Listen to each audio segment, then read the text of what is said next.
Chapter 322. The Warhound's army adjusted themselves and then continued to attack the fortress. Several dozen giant monsters charged at the very front with earth-shaking steps. Several hundred to over 1,000 talisman arrows fell on their bodies, but they did not cause any damage. Only archers at the illustrious Soul Realm or heavy crossbow carts could barely injure them.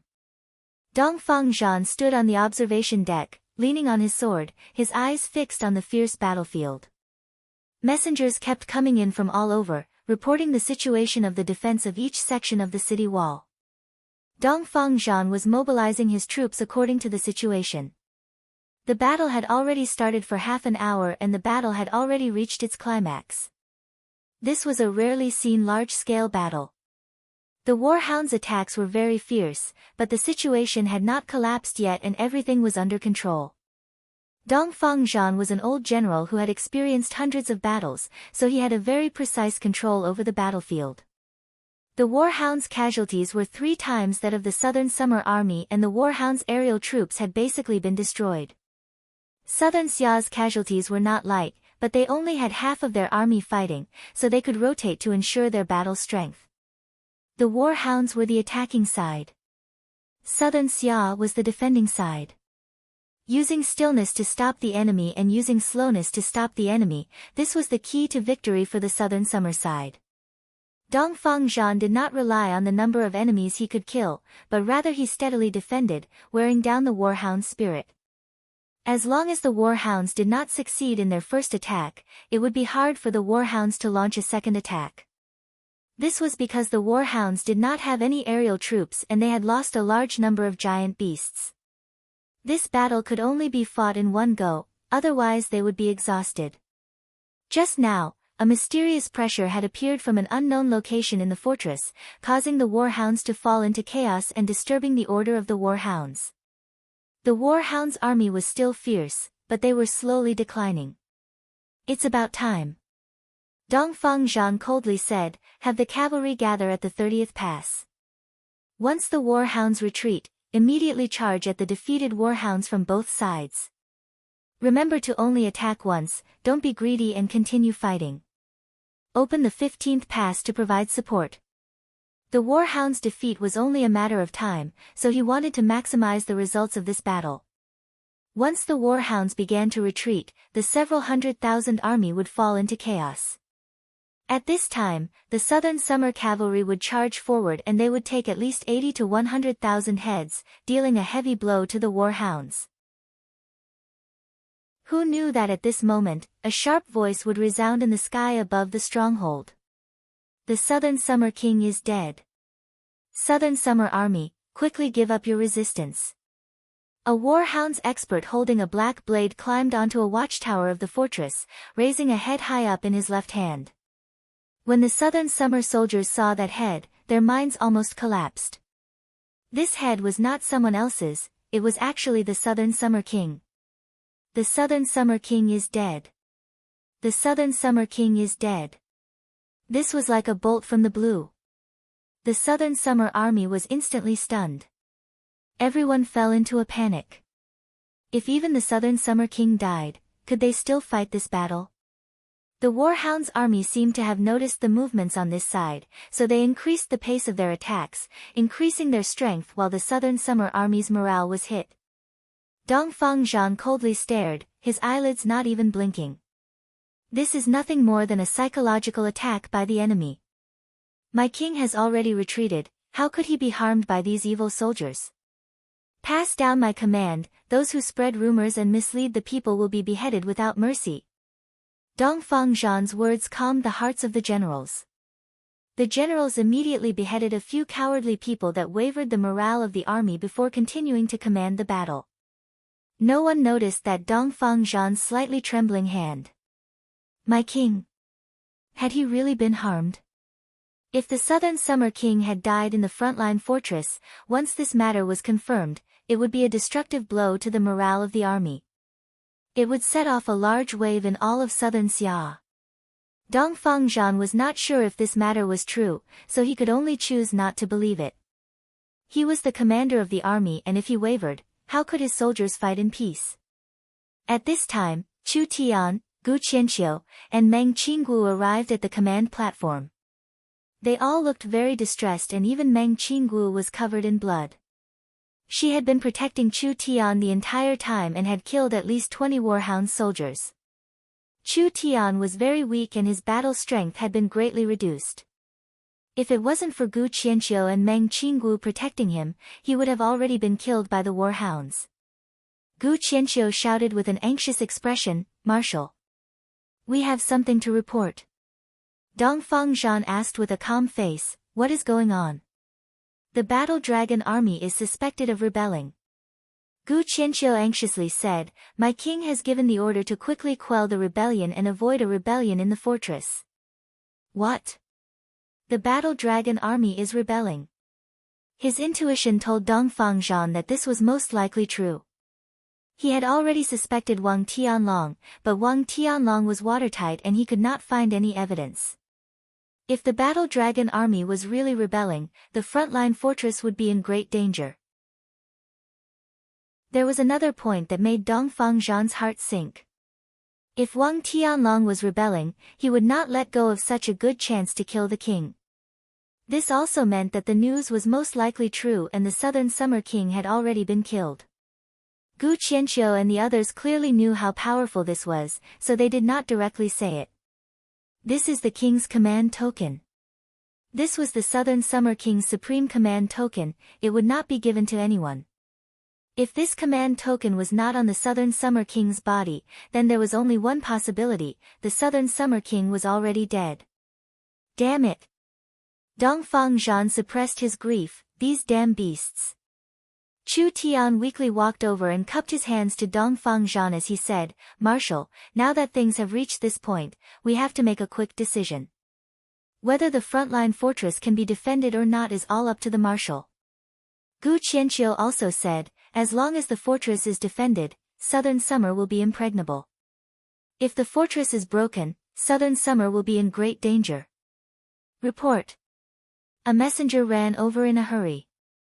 "Marshal, the Western Battle Dragon Fortress is suspected to have been attacked by the Warhounds and the garrison is in a bitter battle. The beacon for help has already been lit." Dongfang Zhan's fist shattered the wall. "Activate the Blood Eagle camp. This old man will personally quell the rebellion." The Blood Eagle camp was the Dongfang family's army and was the direct subordinate of the Calm martial ruler. It was also a very precious air force. Because of the Blood Eagle camp's special characteristics, it was a fast response force on the front lines. Although they were stationed in the fortress, they would not easily participate in the battle. Only in this kind of sudden crisis would the Blood Eagle camp participate in the battle with the marshal's order. "We're also going." Gu Qianqiu blew a flute. Several dozen Griffin Knights were gathered in front of the palace. Dongfang Zhan had already activated the Blood Eagle camp at this time. Several hundred blood-clothed generals of the Dongfang family were riding blood eagles as they charged out of the fortress. Chu Tian, Gu Qianqiu, and Meng Qinggu rode on a griffin and used the king's command to order the remaining several dozen royal knights to cooperate with the Blood Eagle camp, heading in the direction of the Battle Dragon Fortress. Whether it was the griffin or the Blood Eagle, they were all very fast.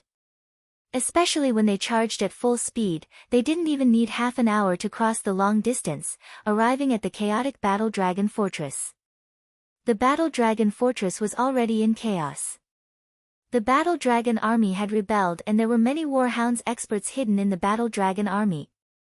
This sudden eruption caught the Southern Summer Army off guard.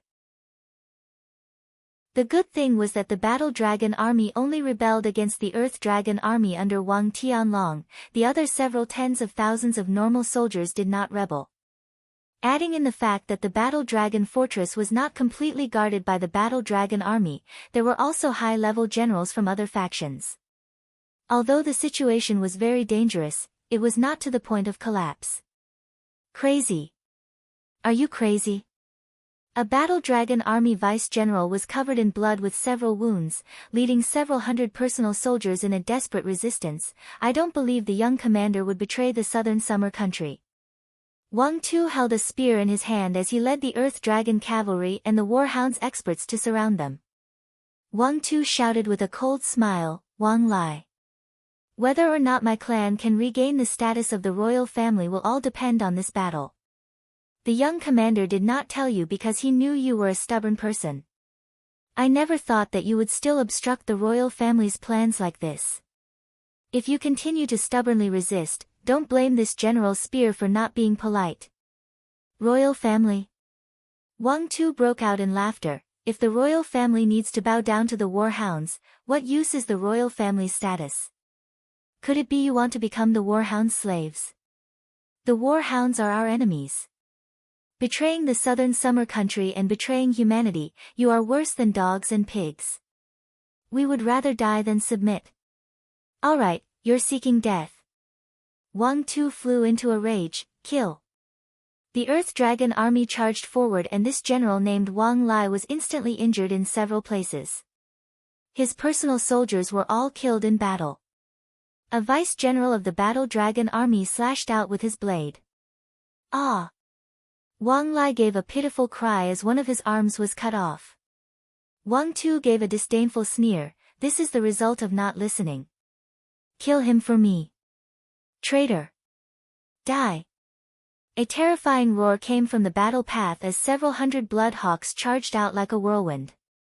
The Battle Dragon army was caught off guard and several dozen of them were instantly killed. Wang Tu was shocked and angry, Bloodhawk camp. Why did they come this quickly? The Earth Dragon army was the Wang family's most important army, having a total of 2,000 people. They had already lost quite a bit in the battle and now that the Bloodhawk camp had joined the battle, another group of Earth Dragons had been killed. How could Wang Tu not be angry? What does the Bloodhawk camp count for?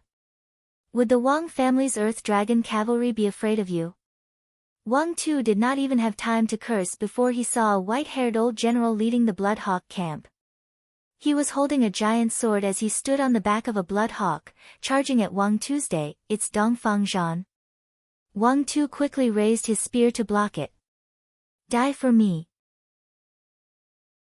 Dongfang Zhan's sword and spearhead were fiercely cut in half.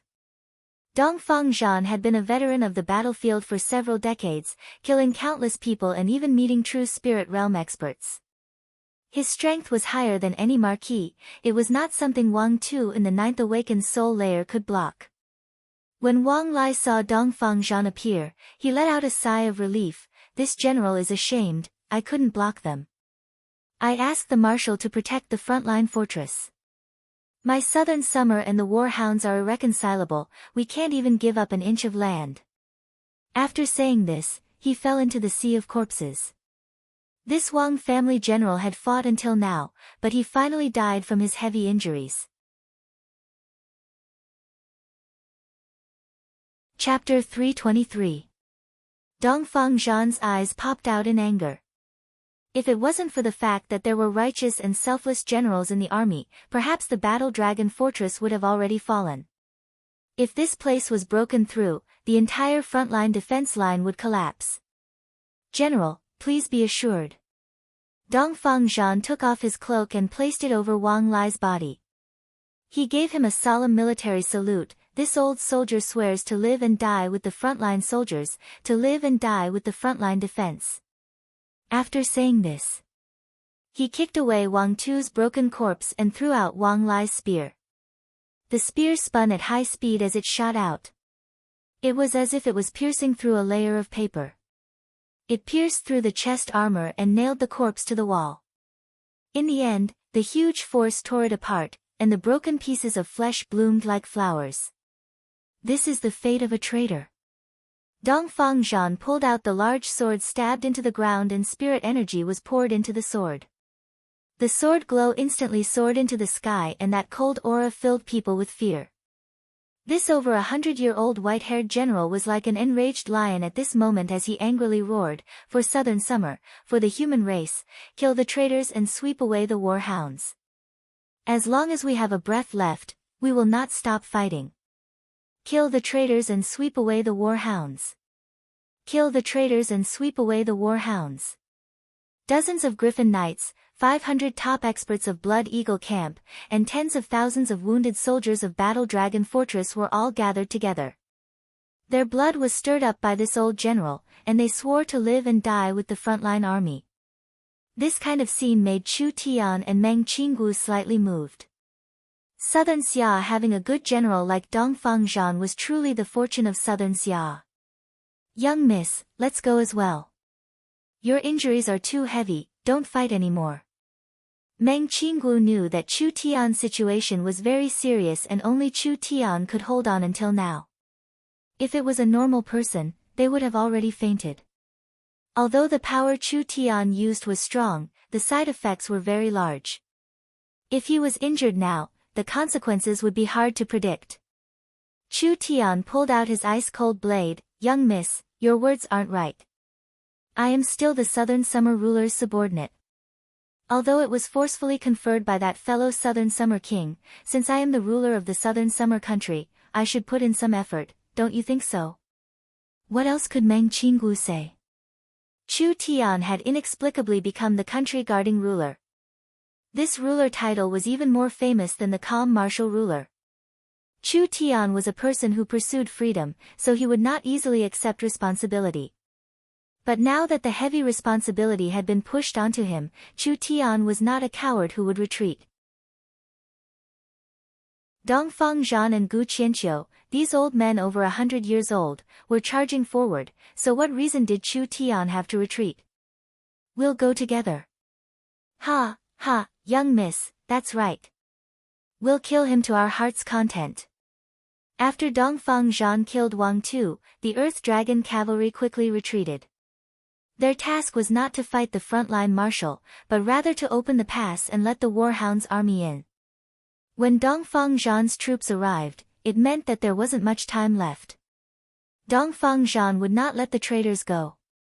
Breaking through the Battle Dragon fortress from the inside was the only path of survival for the rebel army. They were very clear on this point, so they were prepared to forcefully break through the pass at any cost. Don't give them a chance. Surround and kill them for me. Dongfang Zhan was very experienced on the battlefield. Although he had just arrived at the Battle Dragon fortress that was in a mess, he still managed to gather the several tens of thousands of elite soldiers in a short period of time. A portion was sent to the walls and a portion was personally leading the troops to suppress the rebellion. The Wang family's Battle Dragon cavalry did not have a chance because the pass was being guarded. Even with the Earth Dragon cavalry's strength, they could not break through in a short period of time. Not to mention that Dongfang Zhan was leading an aggressive army to kill them from behind. That hateful Eastern old man. You think the Battle Dragon army is afraid of you? We'll go all out against him. A few deputy generals gave the order, and the Earth Dragon cavalry turned around. The Earth Dragon cavalry was clad in superior black armor, holding a 3-meter-long custom-made lance in their hands. Their eyes were blood red, and they were crazily shouting to kill. At this moment, the plump and sturdy Earth Dragons were stimulated, and they burst out with a powerful force. The spikes and sharp blades embedded in the Earth Dragon's armor would become the Grim Reaper's harvesting weapons. Cavalry had the advantage over infantry. Not to mention the heavy armored Earth Dragon cavalry. These Earth Dragon cavalry were all at the second, and even third awakened soul layer. Even a small team leader was an illustrious soul realm expert. Their battle strength was not inferior to the Dongfang family's Bloodhawk camp and they would not lose to the royal palace's royal knights.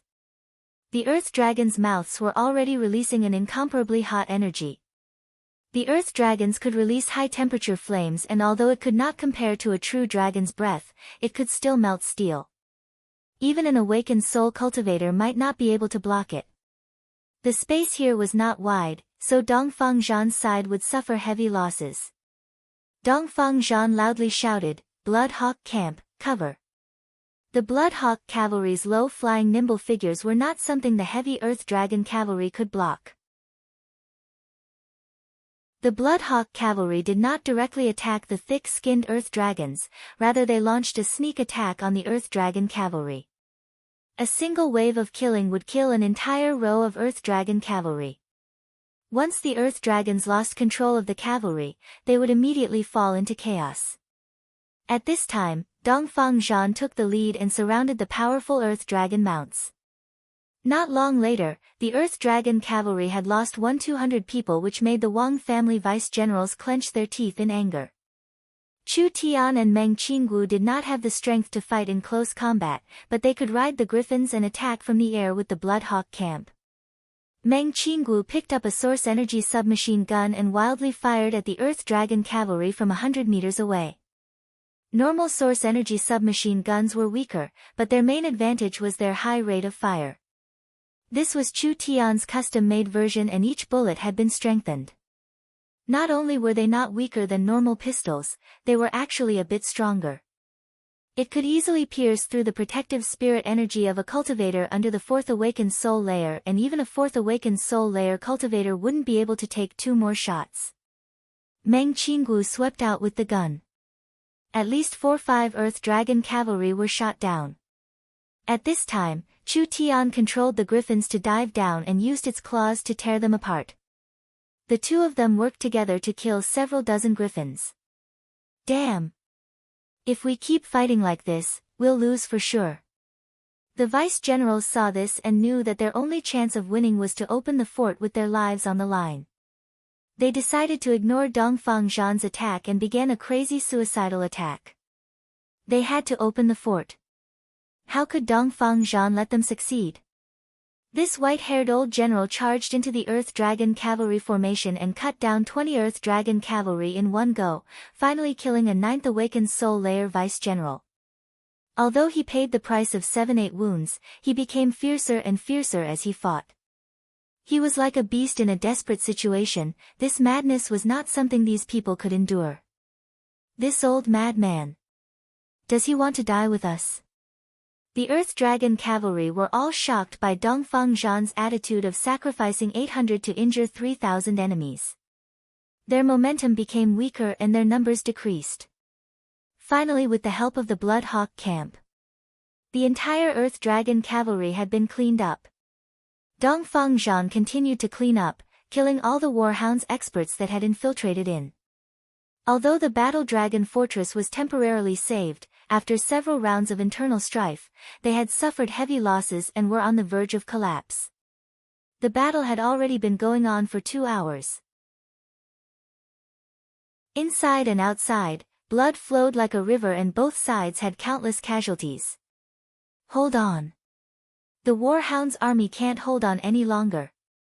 Dongfang Zhan's body was covered in blood and he was injured in several places, but he was still waving his large sword that was filled with holes as he shouted, as if his body was not his.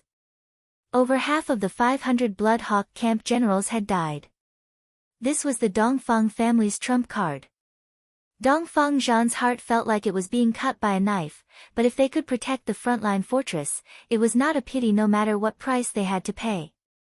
As long as the frontline fortress was not broken, southern Xia would have the capital to counterattack. Judging from the current situation, victory was already in sight. Finally, the Warhounds blew the horn to retreat. This large army left behind over 100,000 corpses and slowly retreated like a tide. The southern summer soldiers that had been fighting for several hours all shouted out in excitement. The Warhounds had attacked for a long time, so they were finally retreating. The Warhounds' army has retreated. The Warhounds' army has finally retreated. Southern Xia has won. Long live Southern Xia. Long live the Marshal. The Warhounds' army was very chaotic. After the horn to retreat was blown, the entire army quickly retreated, falling into chaos.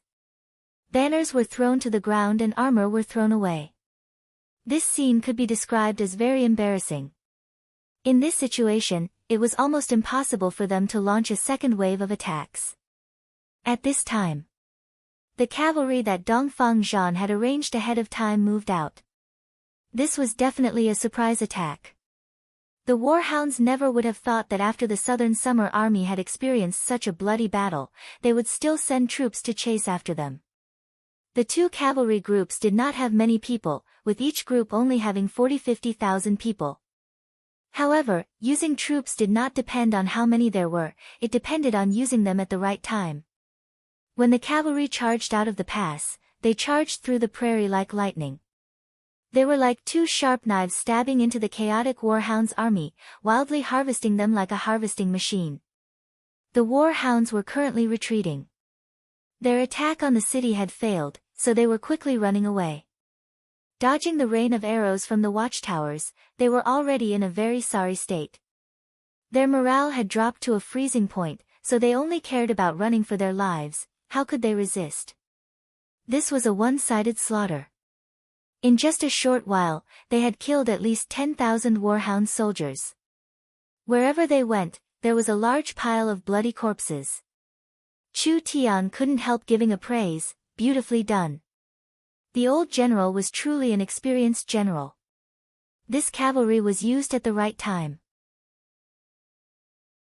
The warhounds' failure in attacking the city was already a large setback.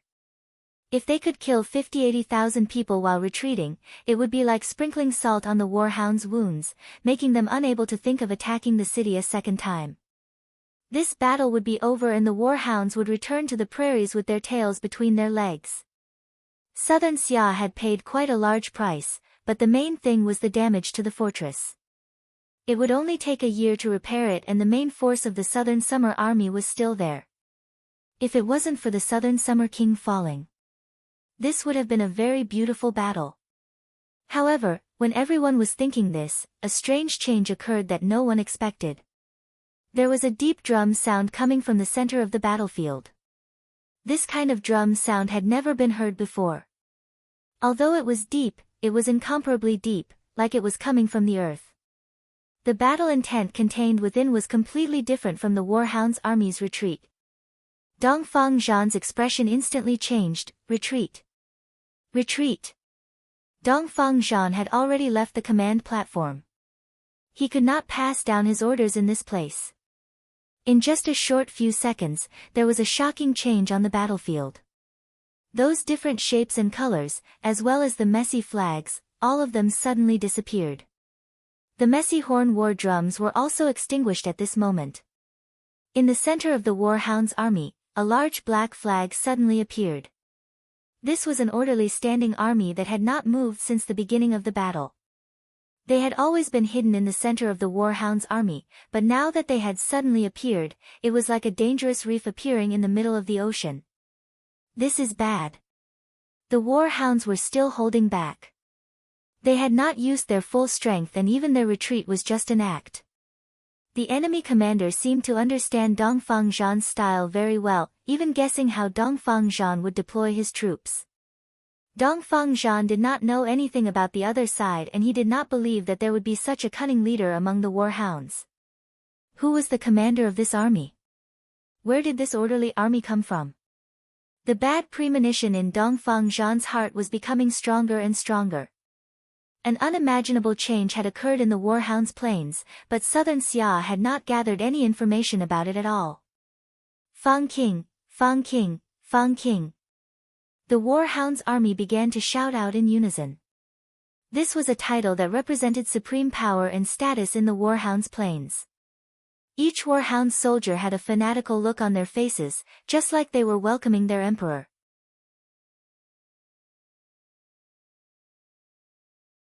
Chapter 324. The messy flags of the warhounds' army disappeared at the same time and a large amount of black flags appeared in the center of the army. They looked very neat, being exactly the same. It was like a dark current was surging forward, causing the soldiers in front of them to retreat. The Southern Xia cavalry did not see the flags, but from the shouts of the surrounding warhounds, they could feel that something was wrong. Only they had already charged out, so it was too late for them to retreat now. The warhounds' kingdom's flag. When Dongfang Zhan saw the other side's flag, his eyes popped out and his face turned pale. This is the Fang King army. A new Fang King has appeared on the warhounds' plains. Chu Tian was already not unfamiliar with the Fang King title. The warhounds were mostly wolf and dog races, so they worshipped the sharp teeth of wild beasts. So on the warhounds' plains, teeth were the totem of most tribes, as well as a symbol of strength and status. It was because of this that the warhounds called the person with the highest status the Fang King. This was translated in the spirit beast language, which meant the king of a human kingdom. There was no Fang King ruling. The Warhound's planes were like scattered sand. Even the alliance did not pose a threat.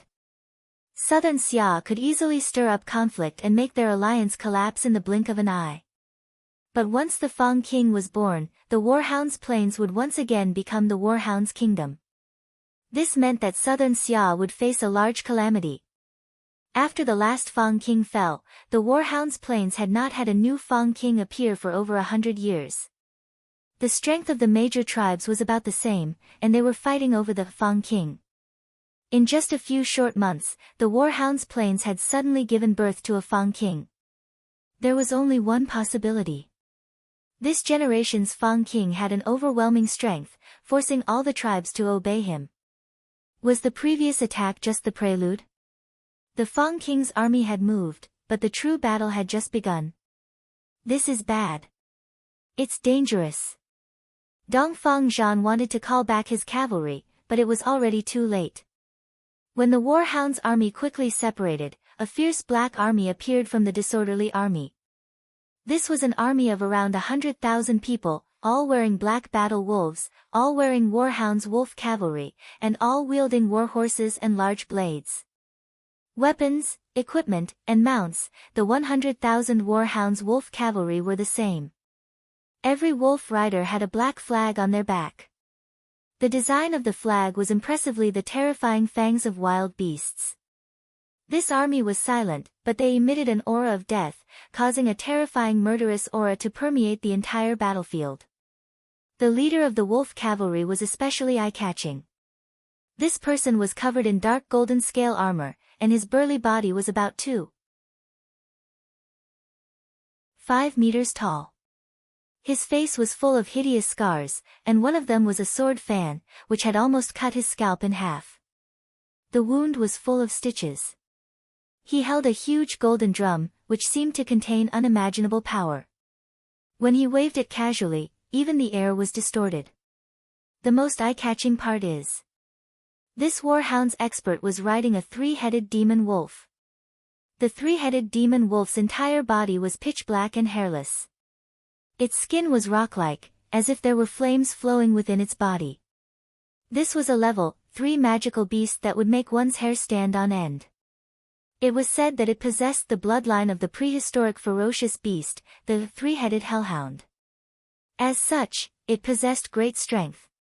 Fang King! Fang King! Fang King! The Warhounds began to wildly shout. When the two Southern Summer cavalry charged over, they already saw the Warhound's wolf cavalry. The aura of the three-headed demon wolf made the war horses neighed in unease and the orderly charging formation fell into chaos. Fang King! He's the Fang King! A cavalry general knew that once a large amount of cavalry began their charge, it was impossible to retreat midway. This was because the cavalry was too large and orders could not be passed on, so retreating would only result in defeat. Since it was like this, why not risk it all? Charge! Kill the bandit leader! No matter how strong the Fang King was, could he block the charge of over 10,000 cavalry? With this wave of cavalry charging at high speeds, even a true spirit expert would die.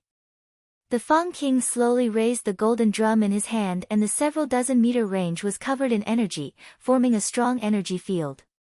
When the Fang King raised his weapon high up, a small bolt of lightning shot into the sky. Following that, a large dark cloud appeared above the Fang King's head. Purple Gold Thunder God's drum, release your anger. When the Southern Summer cavalry charged over, large amounts of lightning appeared in the sky and countless bolts of lightning fell down like rain. Whether it was the cavalry or the war horses, as long as they were hit by the lightning, they would be charred black and die on the spot. The Fang King's casual attack had knocked down at least 200 Southern Summer elite cavalry. The other Southern Summer cavalry all revealed looks of shock. This person's strength far surpassed their imagination, this was not good for them. What is Malum doing? The Fang King did not place the Southern Summer cavalry in his eyes at all as he stared at the fortress in front of him, since you want me to personally make a move. This new Fang King raised the majestic purple gold drum high up and his cold voice echoed through the world, don't leave a single one alive, kill them all. The war drums rumbled. The silent 100,000 demon wolf cavalry received this order and they suddenly charged forward. Their speed was twice as fast as the southern summer cavalry. A blue wave and a black wave collided and the black wave seemed to be able to destroy everything, instantly submerging the southern Xia elite cavalry. This battle could not be fought.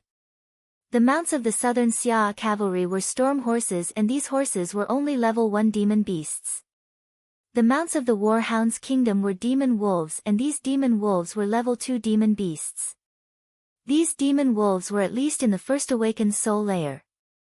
This also meant that even if they didn't consider the strength of the wolf cavalry, the southern summer cavalry was facing an army of 100,000 awakened soul cultivators. With this kind of large number and this kind of terrifying scale, they had an overwhelming advantage. The demon wolves had many abilities, like bursting forward, using spirit energy to defend, or spitting out demon flames. If it was just one, it would not be considered strong, but with 100,000 of them, it was an incomparably terrifying strength. The Warhound's cavalry were mostly in the first or second awakened soul layer. This army could be considered an elite army even in the large kingdoms of the continent. The elite army of a small country like southern Xia was not even on the same level, so it was a one-sided slaughter. Countless southern summer cavalry were pounced on by the wolves, bitten to death, and torn to shreds. The Fang King charged into the crowd with the flashing purple gold drum in his hand. Wherever the golden drum went, whether it was men or horses, they were all burnt to ashes. It was like there was no one there, no one could stop him at all. Fang King. Fang King. When the Warhound's army saw the terrifying battle strength of the Fang King's army, their morale was raised and they began to wildly counterattack the southern summer cavalry. 100,000 cavalry. This was the entire cavalry of the Great Wall Army. They were being wildly slaughtered by the Warhounds right in front of Dongfang Zhan's eyes. The hearts of the southern Xia army fell to the bottom and they fell apart. They had thought that they had won a moment ago, but they had been completely beaten black and blue by the reality in front of them. Facing this kind of crazy and powerful army, everyone felt fear in their hearts. Kill all the humans. The demon wolf cavalry tore through the southern summer cavalry like a giant black sword, stabbing straight at the frontline fortress. The southern Xia soldiers woke up like they were in a dream and the various fortress commanders began to busy themselves. Prepare to fight. We have to stop them outside the walls. At this time, the Fang King raised the purple gold thunder god's drum in his hand. Please bestow me strength. A bolt of lightning descended from the sky and landed on the purple gold drum. Kibeo raised his weapon and threw it forward, and the berserk power quickly bombarded the city gate, which had been damaged by the dazzling giant monster. In an instant, a massive hole appeared in the city gate. The southern Xia defenders were sent flying with pitiful cries. Too terrifying. The power of this weapon was simply unheard of. The Fang King's strength was enough to make people feel fear. When the Fang King broke through the city gates, the demon wolf cavalry jumped over the deep and wide moat and charged into the fortress through the gap. The southern Xia generals all shouted out in fear. The Western Front has been lost, the Western Front has been lost. Requesting reinforcements, requesting quick reinforcements. The entire fortress was filled with pitiful cries. In front of this terrifying army, the frontline defense that southern Xia was so proud of was like a piece of paper that couldn't withstand a single blow. Dongfang Zhan angrily clenched his fist. This kind of army can't be created in a day. If the Warhound Plains had this kind of army, how could I not know about it? Where the hell did they come from? Gu Qianqiu persuaded Dongfang Zhan, Marshal, the frontline fortress can't be defended, we should immediately retreat to Imperial City. You guys leave immediately. Dongfang Zhan also knew that the moment the Fang King broke through the city gates, the frontline defense would be lost. You guys go back and warn Imperial City to immediately make preparations. Once the frontline defense is broken, the next one to be attacked will be Imperial City. Once Imperial City falls, southern Xia will not be able to protect itself. Meng Qinggu asked, what about you, old marshal? This old soldier has guarded the front lines for 50 years. Dongfang Zhan raised his spear and faced the charging wolf cavalry. We will fight to the last moment. Don't say any more. Southern Xia needs you. Quickly leave. The frontline fortress could not withstand another wave of attacks. Whether they were willing or not, they had to accept this result. Imperial City did not know what was happening here, so they had to bring this news back to Imperial City. Otherwise, how could Imperial City defend against this terrifying army? Chu Tian advised, the calm martial ruler is out and Imperial City needs an experienced general. I think the old general should retreat together. The Dongfang family has countless talented generals and the Nangong family has many generals. Why do we need an old soldier? Dongfang Zhan seemed like he had already made his decision. You guys don't need to say any more. This old soldier has guarded the front lines for 50 years and has already disregarded life and death. My blood and my flesh have already fused with the southern Xia country's wall. I will fight to the end for it. Chu Tian knit his brows, but Gu Qianqiu stood up. Country guarding ruler, Chairman Meng, now that things have reached this point, please respect the old general. Southern Xia still needs you. That's right. It was impossible for a person like Dongfang Zhan to retreat. Even if he knew that he would die if he stayed, for glory, for his faith, and for his promise, he would fight to the last second. Gu Qianqiu gathered the remaining griffin riders and gave a griffin to Chu Tian and Meng Qinggu. Let's go. Chu Tian and Meng Qinggu cupped their hands to Dongfang Zhan. Then they rode the griffin and followed Gu Qianqiu, leaving the frontline fortress.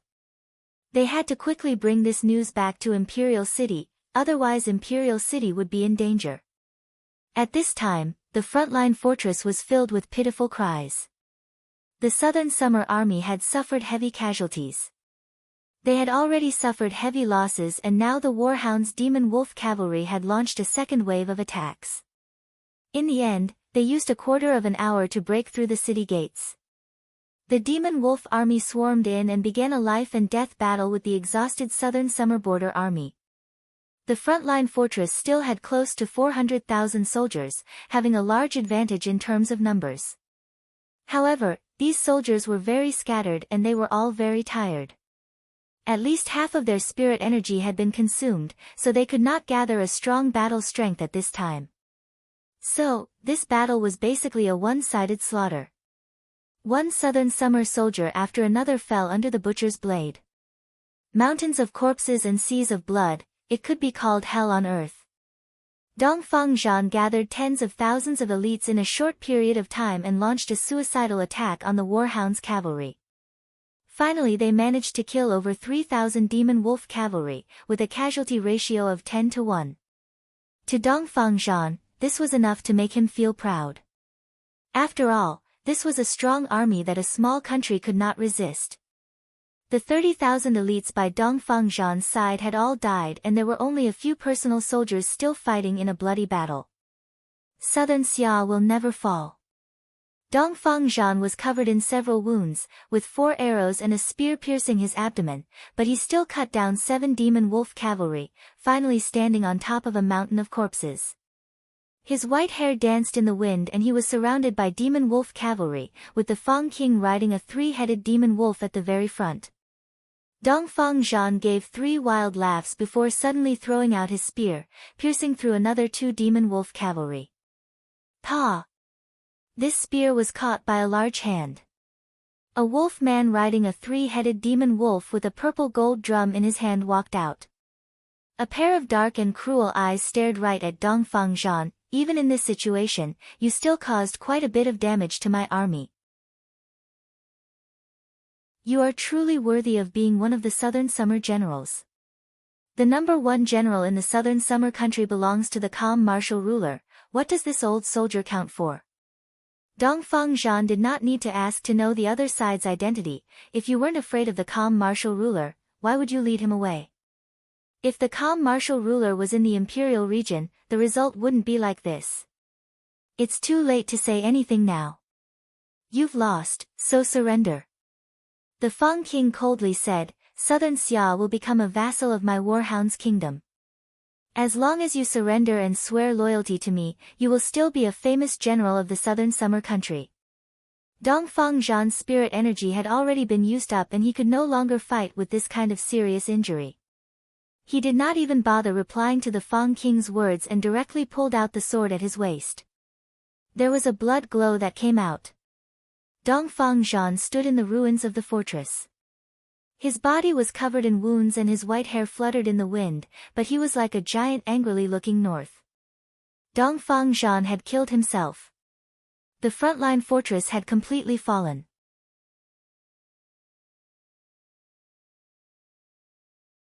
Chapter 325. The demonic wolf cavalry hated Dongfang Zhan, who didn't fall even after dying. This fellow had killed many warhounds warriors, and even in the situation just now, he had caused 3-4 thousand demonic wolf cavalry casualties. Tear it to pieces. The demonic wolf cavalry wanted to tear Dongfang Zhan's corpse to pieces to vent their anger. Enough, stop. The Fang King coldly shouted, the warhounds respect true warriors and a warrior needs to be treated like a warrior, even if he is our enemy. Take his corpse and preserve it. After the battle is over, we will bury him in the southern summer country's soil. Yes.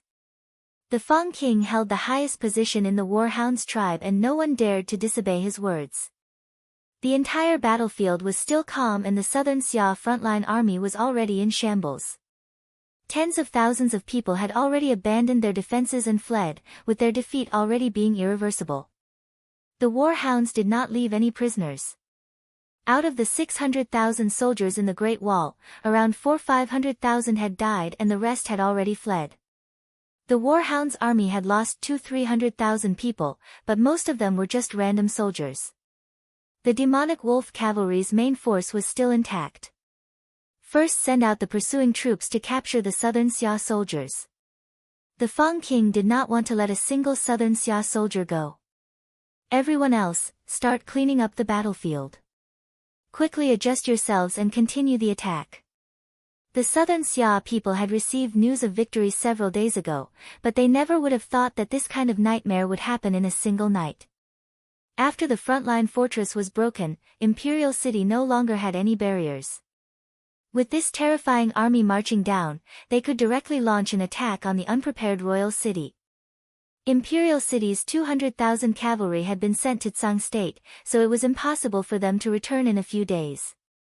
As for the remaining 500,000 soldiers in Imperial City, although there were over 1,000 Griffin Knights and the elites of the three great families, if they were to face the sudden attack of the Warhounds' army, it would be hard for them to resist.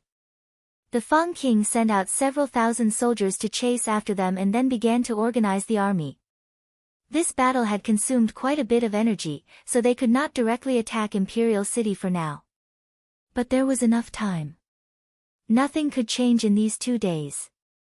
The calm martial ruler and the 200,000 cavalry would not return, so the Fang King was not afraid of the southern summer country launching a sneak attack. In 5 days or 10 days, once the Fang King attacked Imperial City, it would be useless even if the calm martial ruler and the 400,000 cavalry from Tsang State returned. Big brother. Malam jumped over the ruins with Wang Tianlong, landing in front of the Fang King like two phantoms. Malam's armor was broken and he seemed to be heavily injured. Malam, your performance really disappoints me. The Fang King seemed to be filled with anger. I told you to attack the stronghold from the inside, but you didn't complete this task. Because of your failure, the Warhounds' army has lost at least 100,000 soldiers and even lost 3,000 demon wolf cavalry. Malam had a look of shame. The Southern Summer King tried to take me down with him before he died. Although I was lucky enough to escape, I was still quite injured. Because I was recovering, I couldn't finish the mission in time, so I asked Big Brother to punish me. The Fang King frowned. I don't need a reason, I want results. Since you failed the mission, you should be punished. Malam steeled his heart and pulled out the black blade, chopping down on his left arm. Wang Tianlong turned pale with fright. Just one mistake, and he had to break his arm as punishment. Dang! A golden drum blocked the black blade. The Fang King coldly said, "You killing the Southern Summer King is considered a great merit, so this mistake will be recorded. The battle is not over yet and your left arm is still useful, so it won't be too late to cut it off after the battle." "Yes. Where is Chu Tian? Why don't we see his corpse?" Wang Tianlong said, "This person can fight against 1,000,000 soldiers. If we let him go, there will be endless troubles in the future." The Fang King knit his brows. "What do you mean?" Malam explained, "This is a human youth. Although he doesn't have any fame, he seems to have an extraordinary strength. Since it's like this, I'll give you a chance to atone for your crimes." The Fang King whistled and a giant blue bird appeared above everyone. "This is a thunder eagle beast, its speed is twice that of a human griffin.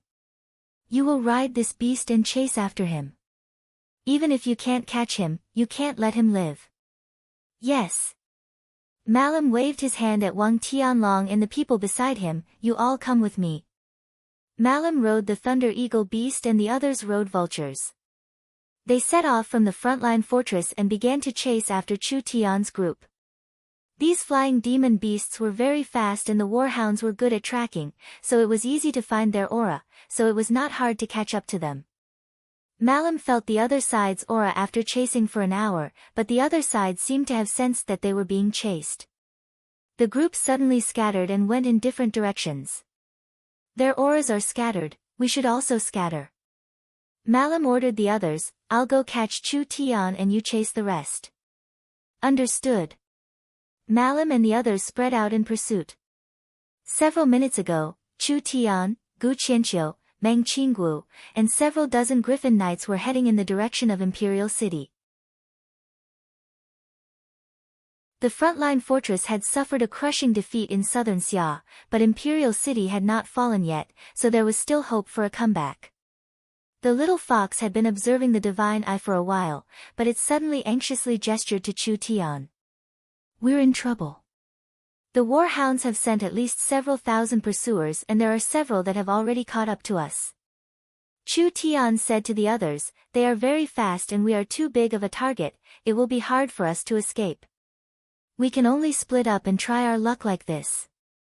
In short, we have to report back to Imperial City as soon as possible." Gu Qianqiu said through gritted teeth. "They could only do this. I'll be in a group with the young miss, you guys take care." Gu Qianqiu was heavily injured, so even if he followed Chu Tian, he might not be able to protect him.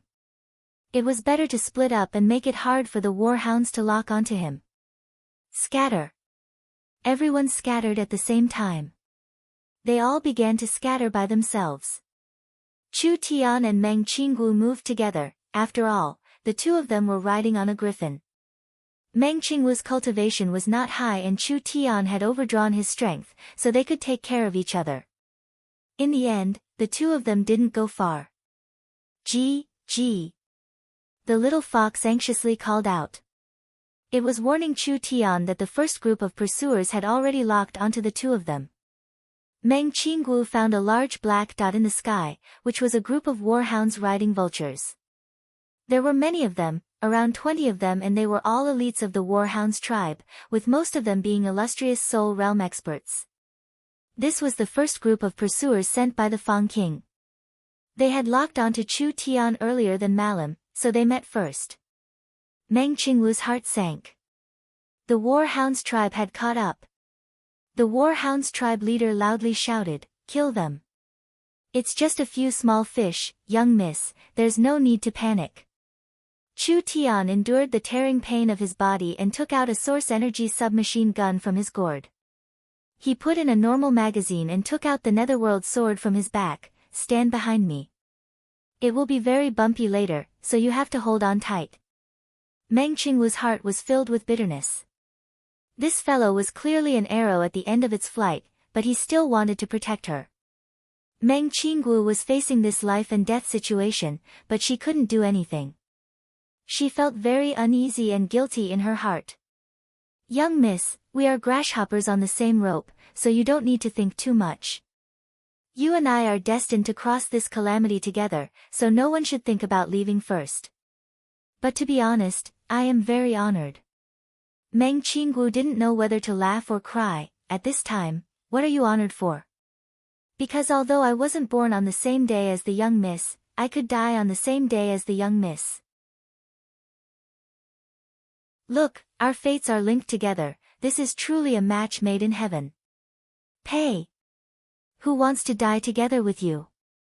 Chu Tian really, he was still in the mood to joke around at this time. But being like this by Chu Tian, Meng Qinggu felt the uneasiness in her heart lessened by a lot. They're here.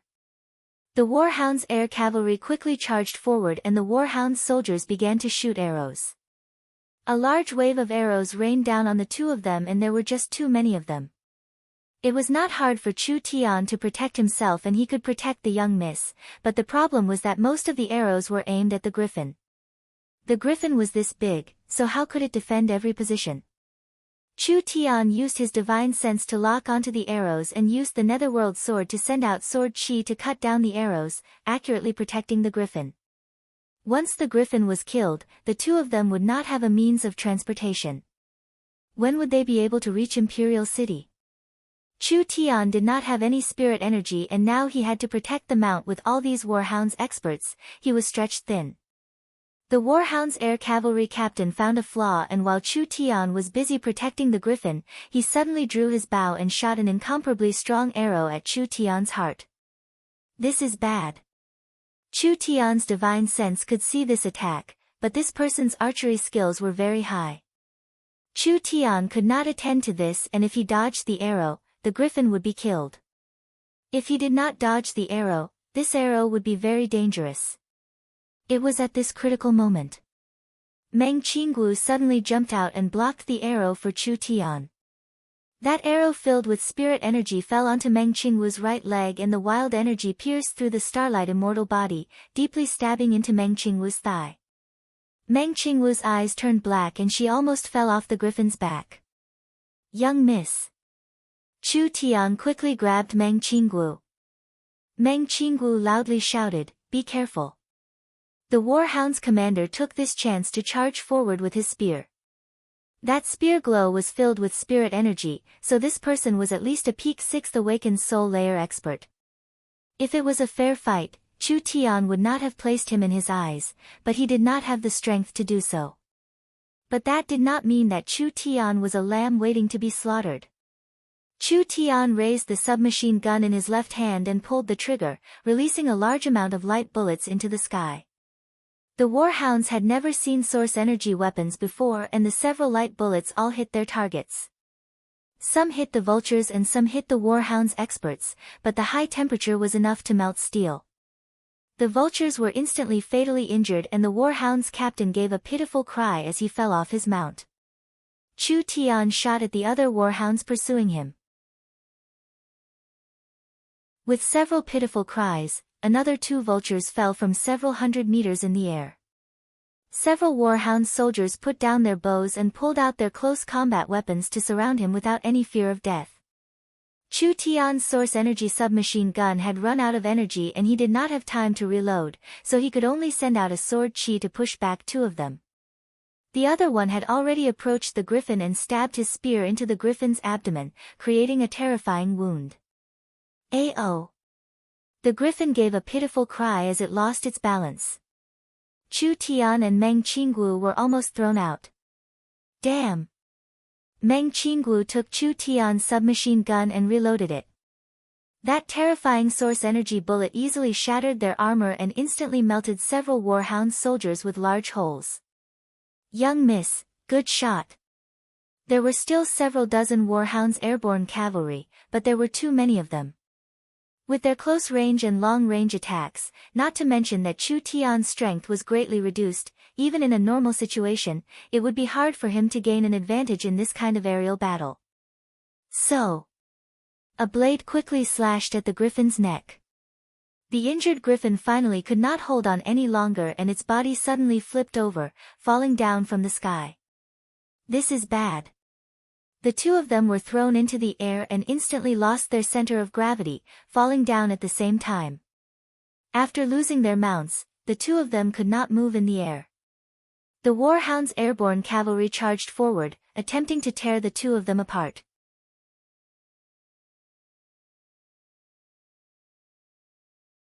Chapter 326.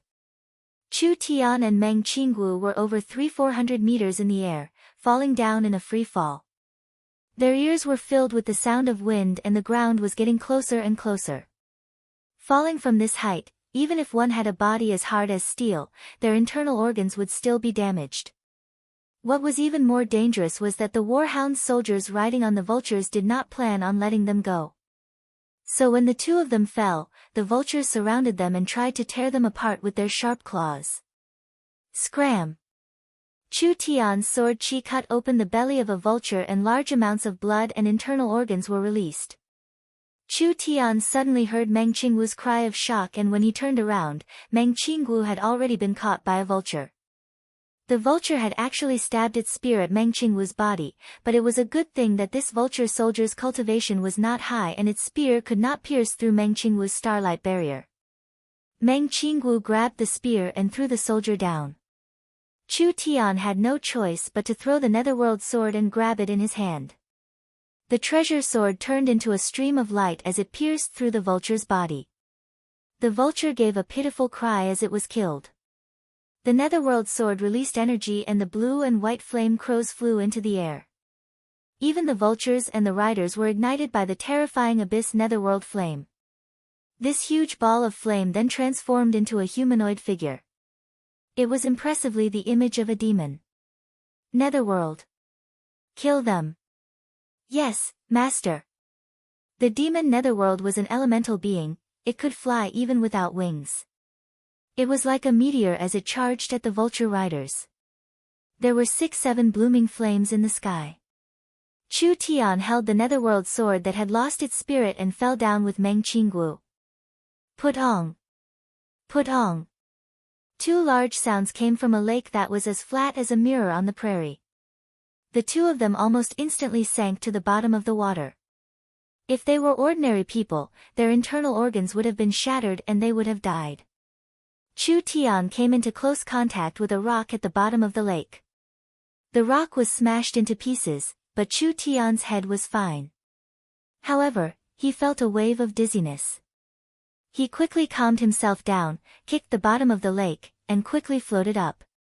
He saw Meng Qingwu struggling in front of him. The young mistress did not seem to be very good at swimming.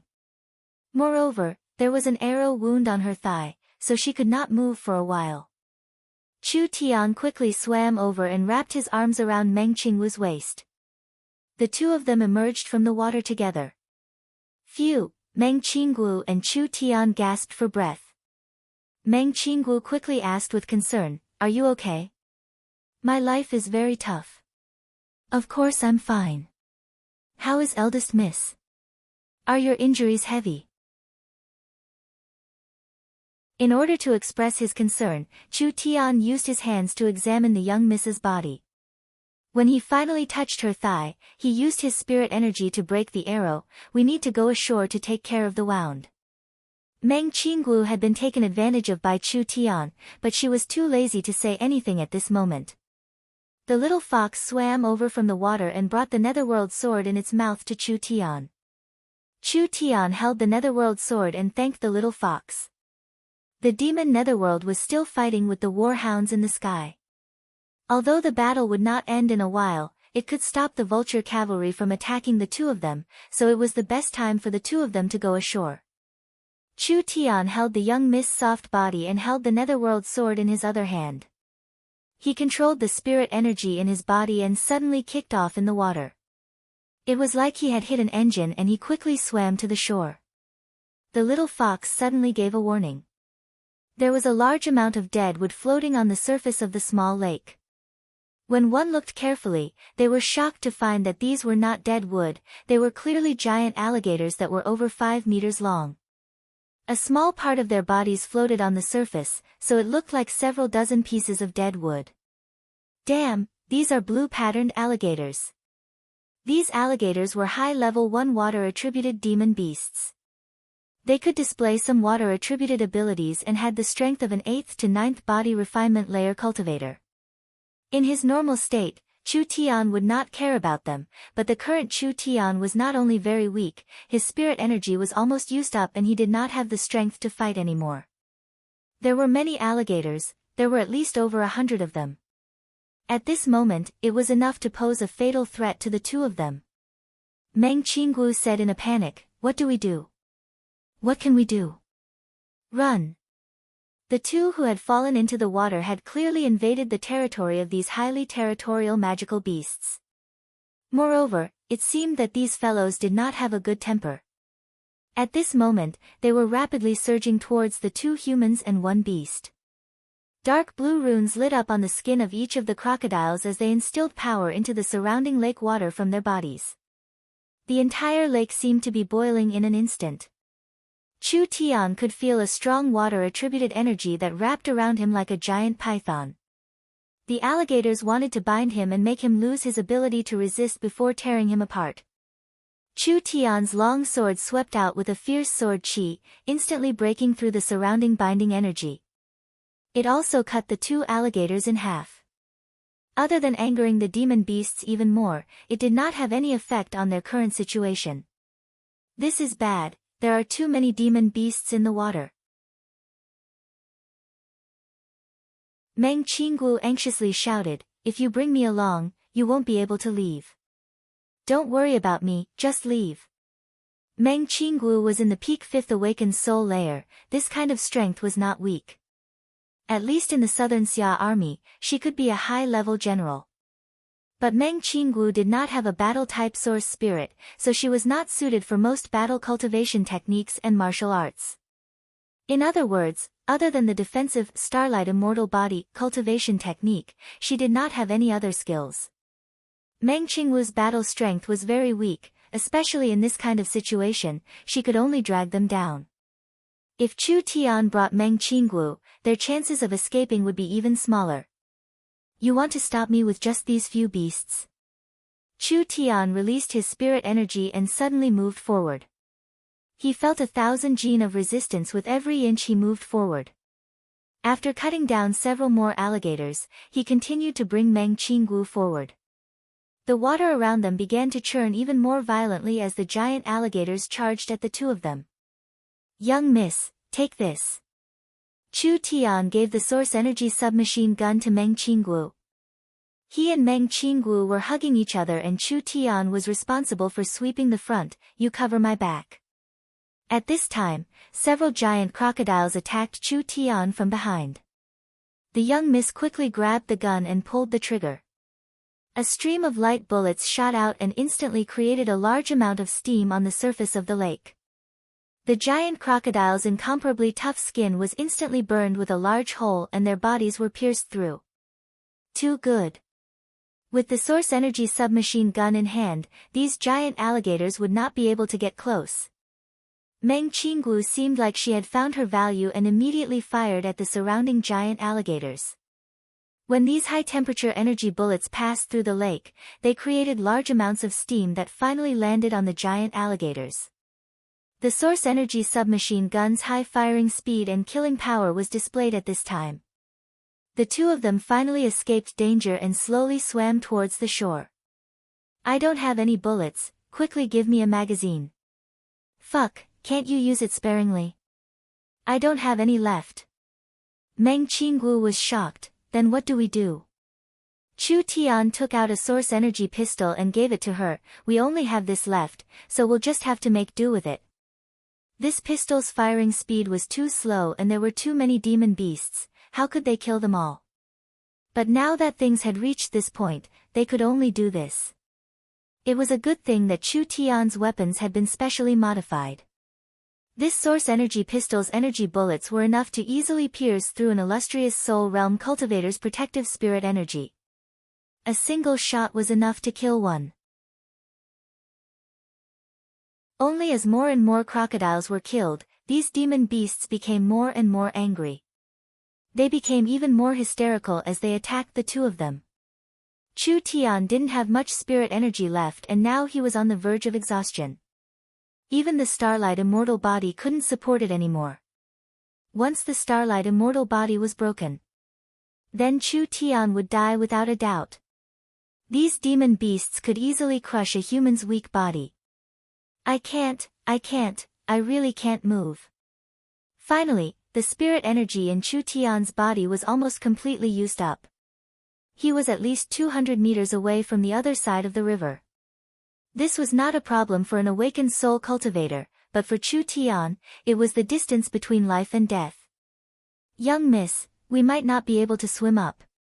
Chu Tian had a tired expression. "Are you afraid?" Meng Qinggu looked at Chu Tian's pale face and suddenly had a very moved feeling.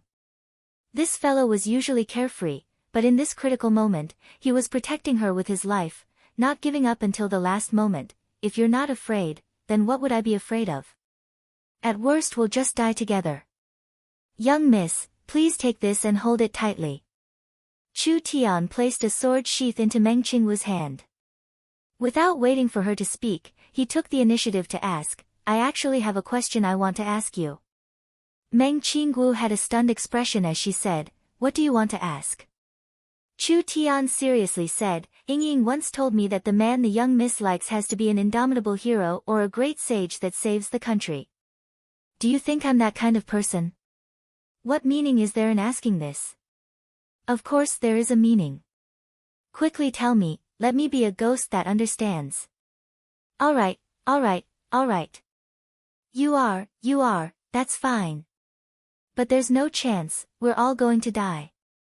Chu Tian revealed a satisfied smile. He suddenly thrust the netherworld sword forward, stabbing it into the sword sheath in Meng Qinggu's hand.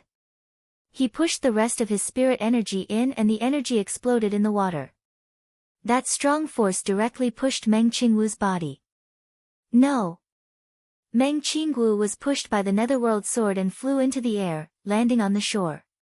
She watched as Chu Tian used the last of his strength and slowly sank into the water in exhaustion. The surrounding giant alligators surrounded him, launching a final wave of attacks. Chu Tian. Chu Tian. I don't belong to this place, I should be satisfied after playing for this long. Chu Tian raised his right hand to make a victory sign, "You sisters should live on." When Chu Tian sank into the water, countless alligators wildly charged forward. There was only a splash of water, it was clear they were being attacked by a group of alligators. "No! Quickly come out!" Meng Qinggu powerlessly kneeled on the ground. She did not have the joy of surviving, rather she was filled with deep guilt and pain.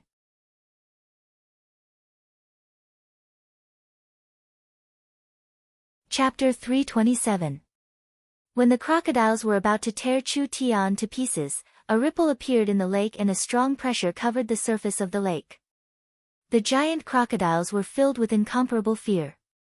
It was like a powerful ancient demon beast had appeared and its aura was even more shocking than a dragon's aura. A snow-white figure emerged from the lake. It was a full 10 to 30 feet tall, and its entire body was spotless. Its snow-white fur was as smooth as silk, and it was as translucent as white jade. Its eyes were dark green like top-grade jadeite. This was a two-tailed white demon fox. When the giant crocodiles felt the white fox's aura, they all ran away in panic. The demon fox's green eyes suddenly lit up and an invisible spiritual energy spread in all directions. Almost in an instant, hundreds of giant crocodiles stopped moving. Their bodies froze for a few seconds, and then their eyes lit up with a strange green light. All of them turned into marionettes and pounced on each other and began to bite each other. Meng Qinggu watched in disbelief as over 100 giant crocodiles killed each other. Blood dyed the surface of the lake red. That white demon fox sank to the bottom of the lake and picked up Chu Tian before quickly jumping onto the shore. It shook off the water droplets on its fur and then its body quickly shrank. From a majestic two-tailed demon fox, it turned back into a cute little fox. The little fox gave a sneeze. Its two eyes revealed a look of exhaustion. It was a good thing he awakened his transformation ability at this critical moment, otherwise his master would have failed miserably this time. Little fox, good job. Meng Qinggu threw herself at Chu Tian and her hands kept slapping his face. How are you? Wake up. Quickly wake up for me. Chu Tian's eyelids felt as heavy as lead. There was a warm and soft hand patting his face and at the same time, a familiar voice called out to him. It was sometimes far away and sometimes right in front of him. Was it the young miss? So he wasn't dead yet. Meng Qinggu saw Chu Tian's eyelids move slightly. He finally reacted. She was relieved. I knew that a scourge like you wouldn't die so easily. Meng Qinggu leaned over and grabbed his shoulder and shook it hard. Irresponsible bastard, do you think I will thank you for doing this? How do you want me to go back and face Yingying? You made me suffer and feel guilty for the rest of my life. I will hate you for the rest of my life. Get up. Meng Qingwu's mood was very complicated. She was happy and sad, angry and touched. This guy liked to play the hero, but had he ever thought about her feelings? Did he think about Yingying again? No matter what, he couldn't die, he couldn't die. Miracle Commerce needed him, Yingying needed him, Meng Qingwu also needed him. Alright, stop swaying. Even if I'm not bitten to death by the magical beasts, I'll still die from your swaying. Chu Tian weakly said. When he slowly opened his eyes and saw Meng Qingwu, he suddenly opened his eyes wide, big, big, big. What big? Don't tell me you've become stupid. Meng Qingwu saw two eyes staring at her, so she looked over at Chu Tian's eyes in a puzzled manner. Meng Qingwu's eyes suddenly froze and her face turned red. At this moment, Meng Qingwu's two slender legs were spread apart and she was in a very ambiguous position, leaning over Chu Tian's body. Her face was not even a centimeter away from Chu Tian. In this position, according to the laws of gravity, the two magnificent peaks on Meng Qingwu's chest were very prominent.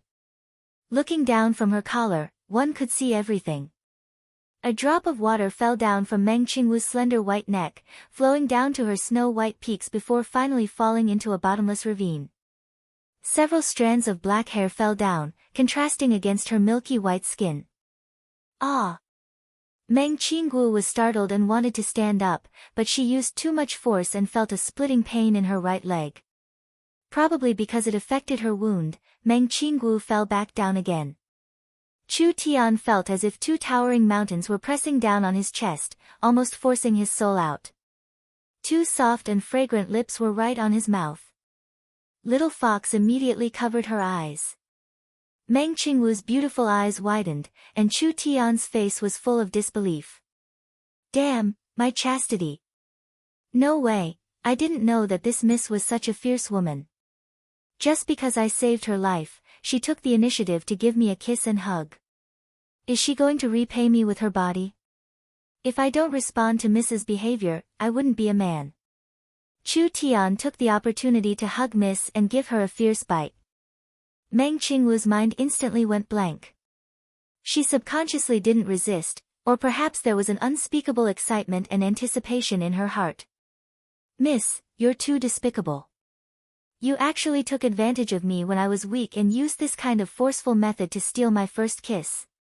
Chu Tian looked at Miss in horror, like an innocent girl who had been violated by a sex fiend. Meng Qingwu came back to her senses. When she saw Chu Tian's reaction, she almost fainted. It was obviously you, Missy, let's be reasonable, okay? I can't even move now. You were the one who hugged me and kissed me. Are you going to be irresponsible and accuse me instead? I didn't. Pay. Meng Qingwu felt that these words were inappropriate. Even the normally calm and steady her was flustered at this moment. Don't speak nonsense. Chu Tian confidently said, I don't care that much. Since I've done it, I have to admit it. Although your temper is a bit fierce, since it's like this, I can only accept my bad luck. I'll just accept you. I'm ignoring you. Meng Qingwu was so angry that she didn't care about her leg injury as she limped away. She didn't even take a few steps before she fell down again. Chu Tian saw that the young Miss' injury was not light, so he stopped teasing her. He picked up the netherworld sword on the side and gently slashed at the sky. A blue light fell onto the blade and the weapon's spirit returned to the weapon. Those vultures had all been killed. Chu Tian sheathed the sword and immediately went to support the young Miss, let me see your injury. No. This was not up to you. Chu Tian directly supported her to sit on the ground. Although Meng Qingwu's mouth was protesting, her body did not resist at all. Chu Tian tore open his pants, revealing a snow-white thigh. There was a dark red wound in the middle, but Meng Qingwu had already used her spirit energy to seal the blood vessels, so there was no blood loss. It really is a poison arrow. Chu Tian gently pressed down on the young miss injury. The poison has entered the bone. If we use Southern Xia's treatment methods, you won't be able to keep your leg. Meng Qingwu's body trembled in fright. Was it really that serious? Chu Tian gave a laugh, but you don't need to worry, this poison is completely different from the one used on the Southern Summer King. As long as the poison is controlled, I have a way to treat it and there won't be any side effects. While they were talking, Chu Tian took out a level 2 deciphering pill that he had personally refined and poured it into his mouth. The pill melted in his mouth and Chu Tian spat it onto the wound. Then he gently massaged the surrounding area, letting the medicinal liquid seep into the wound. Meng Qingwu could clearly feel that the pain was gradually decreasing. When she saw Chu Tian meticulously treating her, her expression eased up a bit. Chu Tian bandaged Meng Qingwu's wound and without even asking for her opinion, he directly carried Meng Qingwu on his back. Meng Qingwu was a bit panicked. What are you doing? You can't walk for now with this leg injury. Chu Tian carried Meng Qingwu to the south. The Warhounds tribe must still have pursuers. If we are caught by another wave, we will be dead for sure. We need to hurry to a safe place. Meng Qingwu was a bit resistant. She had never been this intimate with a man before, other than the accident that just happened. But Meng Qingwu was not an unreasonable person. After hesitating for a few seconds, she stretched out her arms and wrapped them around Chu Tian's neck. She closed her eyes and allowed this fellow to carry her forward. Feeling the young miss body like this was a very wonderful thing. However, Chu Tian's current condition was very bad. There was no place on his body that wasn't in pain and he was not in the mood to enjoy his luck with women. Meng Qingwu was quietly lying on Chu Tian's body. The two of them did not say a word at this time, but Meng Qingwu could clearly feel Chu Tian's weak pulse and his increasingly rapid breathing. He must have reached his limit and was only forcefully holding on with his shocking willpower. Meng Qingwu's heart was sour, not feeling good at all. Chu Tian was in this kind of condition, but he still acted like nothing was wrong. He was even deliberately angering her, but it was most likely to divert her attention. Chu Tian, let me ask you. Meng Qingwu asked in Chu Tian's ear, between me and Yingying, who do you think is better? Chu Tian felt the young miss breath on his ear, making him feel very comfortable. However, this question made Chu Tian choke quite a bit. That unprecedented tone made Chu Tian's heart tremble. Why are you asking this question? You sisters are not the same type, how can I compare? Then I'll change the method. I'm saying if, between me and Yingying, you could choose one to marry as your wife, who would you choose? Chu Tian could clearly feel that when the young miss asked this question, her heart was beating faster. What kind of question was this? Could it be a hint? He really couldn't be careless. Can't I marry both? Io, why are you pinching me? Meng Qingwu fiercely said, you can only choose one. The young miss question was too tricky. Chu Tian had the best relationship with Yingying, this was something the young miss couldn't compare to. But if he chose Yingying in front of the young miss, wouldn't that hurt the young miss' heart?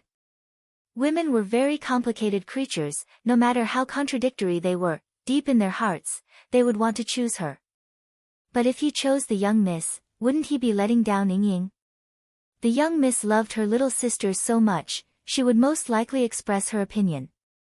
This question was really hard for people to decide. Meng Qingwu said with a disdainful smile, is this question that hard to answer? You men really are eating from the bowl while looking at the pot. I'm wronged. I haven't eaten yet. At most I'm looking at the pot and staring at the food that hasn't entered the pot yet. You. Alright, I know the young miss wants to make it hard for me. Chu Tian scratched his head. If I have to give an answer, then I'll choose the young miss. Meng Qingwu's body slightly trembled. She was satisfied with this answer, but also dissatisfied. She kicked Chu Tian and said with a snort, "Why? Isn't Yingying good enough? This wife needs to share a lot of work. Yingying is so stupid, how could she help me manage the company? So the young miss is the most suitable. As for Yingying, you only said she could have one wife, you didn't say she couldn't have a concubine. Anyways, that girl doesn't care about status, right? You have no conscience. I'll kick you to death." Alright, then I'll choose Yingying. I don't want a fierce wife. Io, why are you kicking me again? Then I don't want either of them. Wah, you're still kicking me, what do you want me to do? Meng Qingwu felt a bit embarrassed, she seemed to have overreacted. The two of them were silent for a while. I'm saying if, me and Yingying end up benefiting you, will you find another woman? What do you mean? Forgive my stupidity, I don't understand. Don't pretend you don't understand. Nangong, Kaidai, Yunyao. Even Big Sister Bing, they are all 1 in 10,000 outstanding women, do you dare pat your chest and guarantee you won't harm them? I don't believe you can say this kind of thing. To be honest, I really don't have any thoughts. Chu Tian shrugged his shoulders, but since the young miss has no confidence in me, you won't believe me no matter what I say. Since it's like this, I might as well admit that I'm a person of universal love. It's also good to plan ahead. Fickle big radish, I'll kick you to death. Chu Tian finally saw it. The young miss was normally a sensible person, but when she made a scene, she was even worse than Nangong Yun. It really made people look at her in a new light.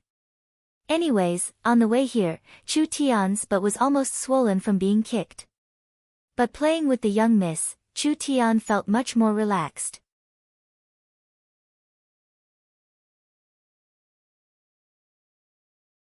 Chapter 328.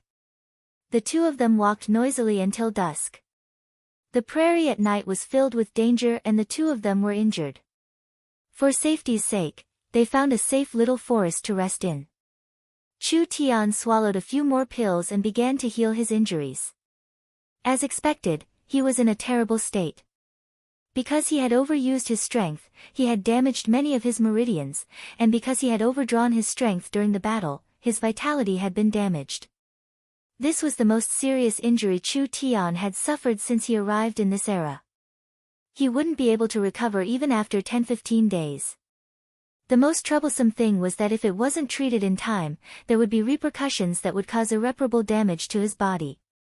Meng Qingwu placed a heated can in front of Chu Tian. Eat it. This was made from level 2 demon beast meat. When an awakened soul cultivator's body was weak, they only needed to eat this can to recover most of their strength. Meng Qingwu looked around. Where's the little fox? It's cleaning up the aura we left behind. Chu Tian ate the can in 2-3 bites and the healing pill began to show its effects, making his body feel a bit more comfortable. The warhounds are made up of wolf tribe spirit beasts and the wolf tribe is famous for being good at tracking. If it wasn't for the little fox cleaning up the aura, we would have been attacked many times already. Meng Qingwu was very curious about the little fox's origin. This little fellow is not simple, it has a strong potential and strength. When I saw it transform today, its aura was very familiar to me, it was very similar to an ancient great desolate demonic beast. Great desolate demonic beast? Chu Tian knew the young miss abilities. The heavenly book source spirit contained a large amount of knowledge and memories, so as long as it was stimulated, it would awaken. Even Chu Tian didn't know about the little fox's origin, so how could Meng Qingwu know? Demonic beasts and demon beasts sounded similar, but there was actually a large difference. Most demonic beasts had high intelligence and were good at using strange demonic techniques. This was very similar to the little fox's abilities, so it was very possible that the little fox was a demonic beast. Chu Tian asked, "How much do you know?"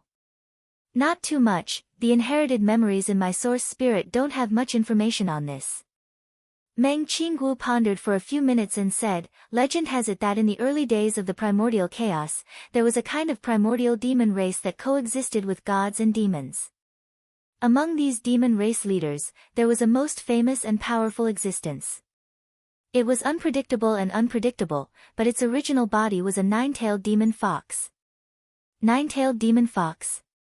Chu Tian remembered what happened in the Central State Trial Tower. Could the little fox be the descendant of that great ancient demon? If it was a descendant of the demon race, then it could be explained why the little fox could use so many strange demonic techniques. Meng Qinggu shook her head. I can't be sure, but the little fox's background is definitely not that simple. Chu Tian was deep in thought. The little fox's body was a nine-tailed fox monster and Chu Tian's source spirit was the nine-eyed demon god. What was the relationship between the two?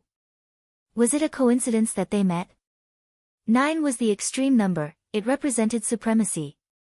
Chu Tian shook his head and did not think too much about it. No matter what the little fox's background was, it was still an infant at most and did not have any strength.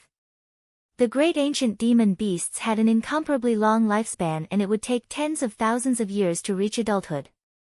How could a human raise it with their short lifespan? Perhaps Chu Tian pursuing the path of immortality was the only way out.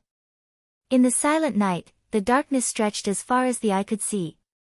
The cold of the midnight and the sense of danger was like an invisible hand that shrouded the two of them at all times.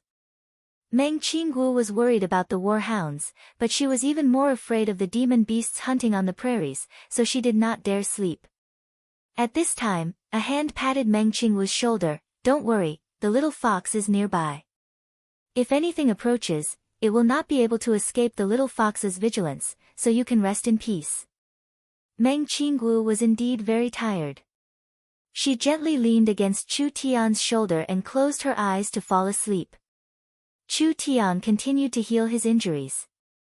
Actually, this could be considered a blessing in disguise. Chu Tian had gone beyond his limits and although it was a large injury to his body, it had stimulated his potential. If his injuries could be healed this time, Chu Tian's cultivation would increase by a large amount and it would not be impossible for him to step into the true soul realm.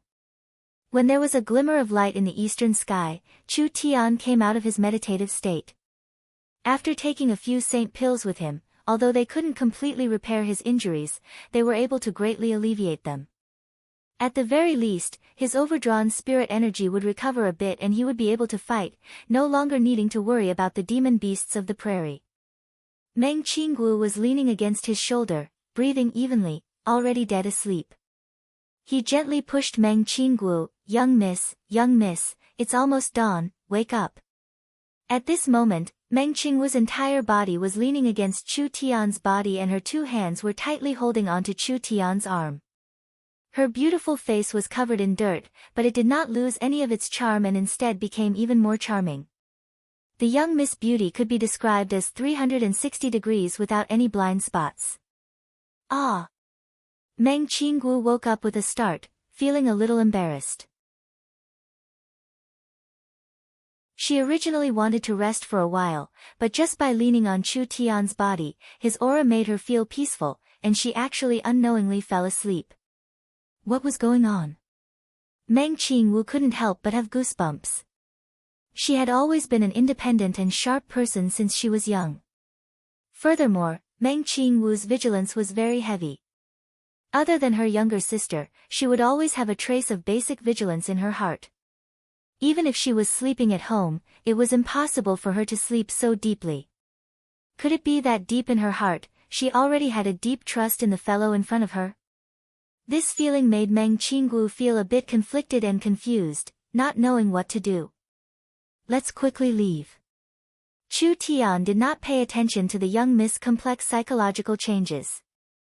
When he got up, he saw Meng Qinggu sitting on the ground and said with a puzzled expression, "Young miss, what are you doing? Let's go. I'm an injured person, how can I walk with my leg like this?" Meng Qinggu said confidently and even had a bit of a spoiled feeling, "It's not like you're carrying me. When you were sleeping, I used my spirit energy to disperse the poison in your bones. Now its healing is pretty good and your injury is basically under control. This leg can be considered saved and you can walk. Chu Tian said in a snappy manner, you still want to kick my butt? Save it. Meng Qinggu found that her thigh had been bandaged and the pain from the wound was no longer like before. Her face instantly turned hot and she wished she could dig a hole in the ground. At the same time, she fiercely cursed Chu Tian in her heart. This blockhead.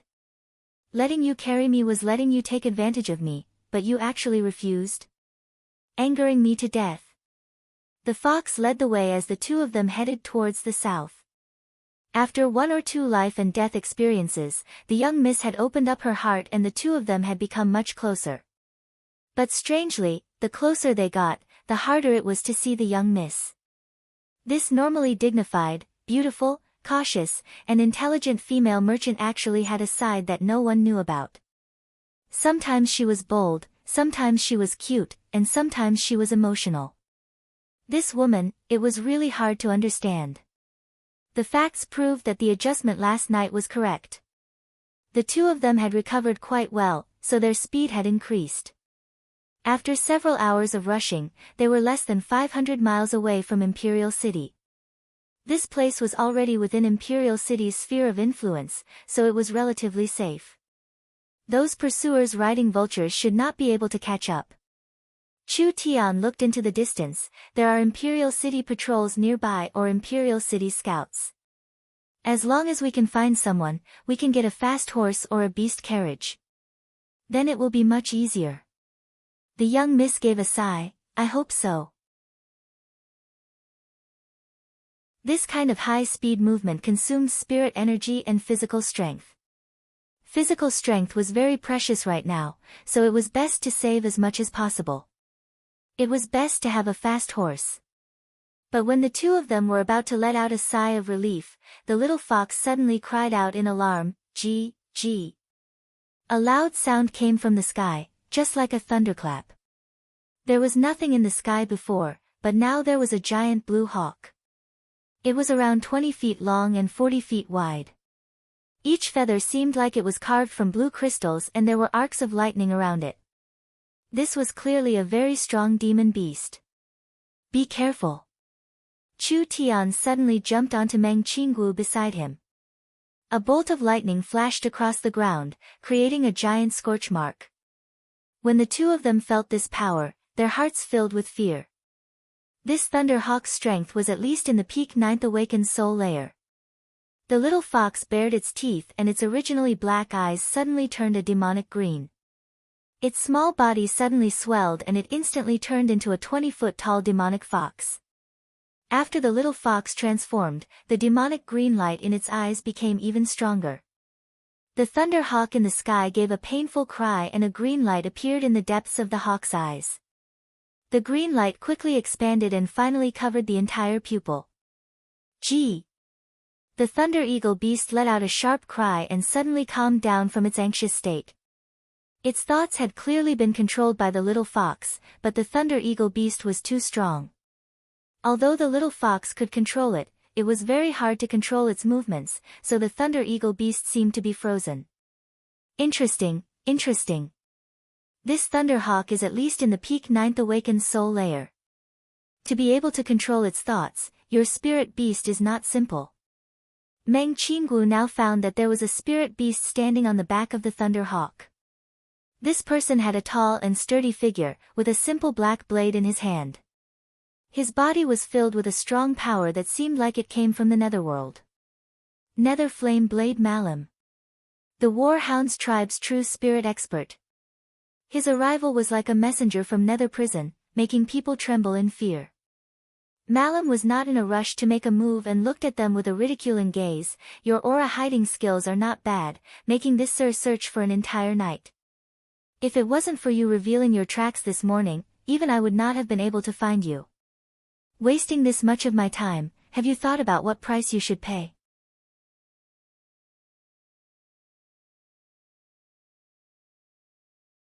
Chapter 329. They still couldn't escape this misfortune in the end? Now that they were about to enter Imperial City's territory, they never thought that a true spirit realm expert would personally chase after them. How could Chu Tian and Meng Qinggu resist a true spirit realm expert? The little fox was tied down by the Thunder Hawk, so it couldn't help them at this moment. Cripple your own cultivation and come with me. Malum was not in a rush, you can suffer less this way.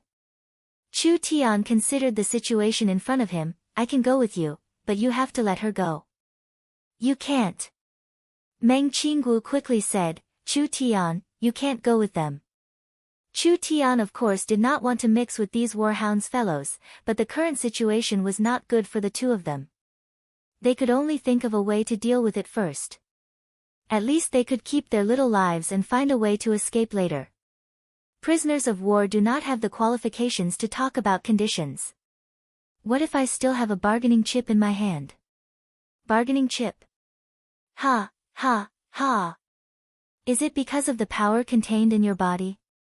It can't be denied that it is very strong, but do you really have the ability to use it again? Malum gently sniffed, I can smell the aura coming from your blood. You are very weak, very weak. If you use it again, you will definitely die. If I die, your mission will fail. Malum broke out in laughter again, a prisoner of war is actually threatening the victor with suicide. Let me tell you, your life is not important at all. Even if you die today, as long as you can bring your corpse back, it will be enough. You're speaking too much nonsense, I'll kill this woman first. The black blade was ignited in flames and a terrifying energy fluctuation created a wild wind. When it blew across the prairie, it was like a wave was being released. Fuck. I'll stake it all with you. Chu Tian floated in the air and released a powerful fluctuation. Malum never thought that Chu Tian would actually dare to resist, then let me see how much this power can be used.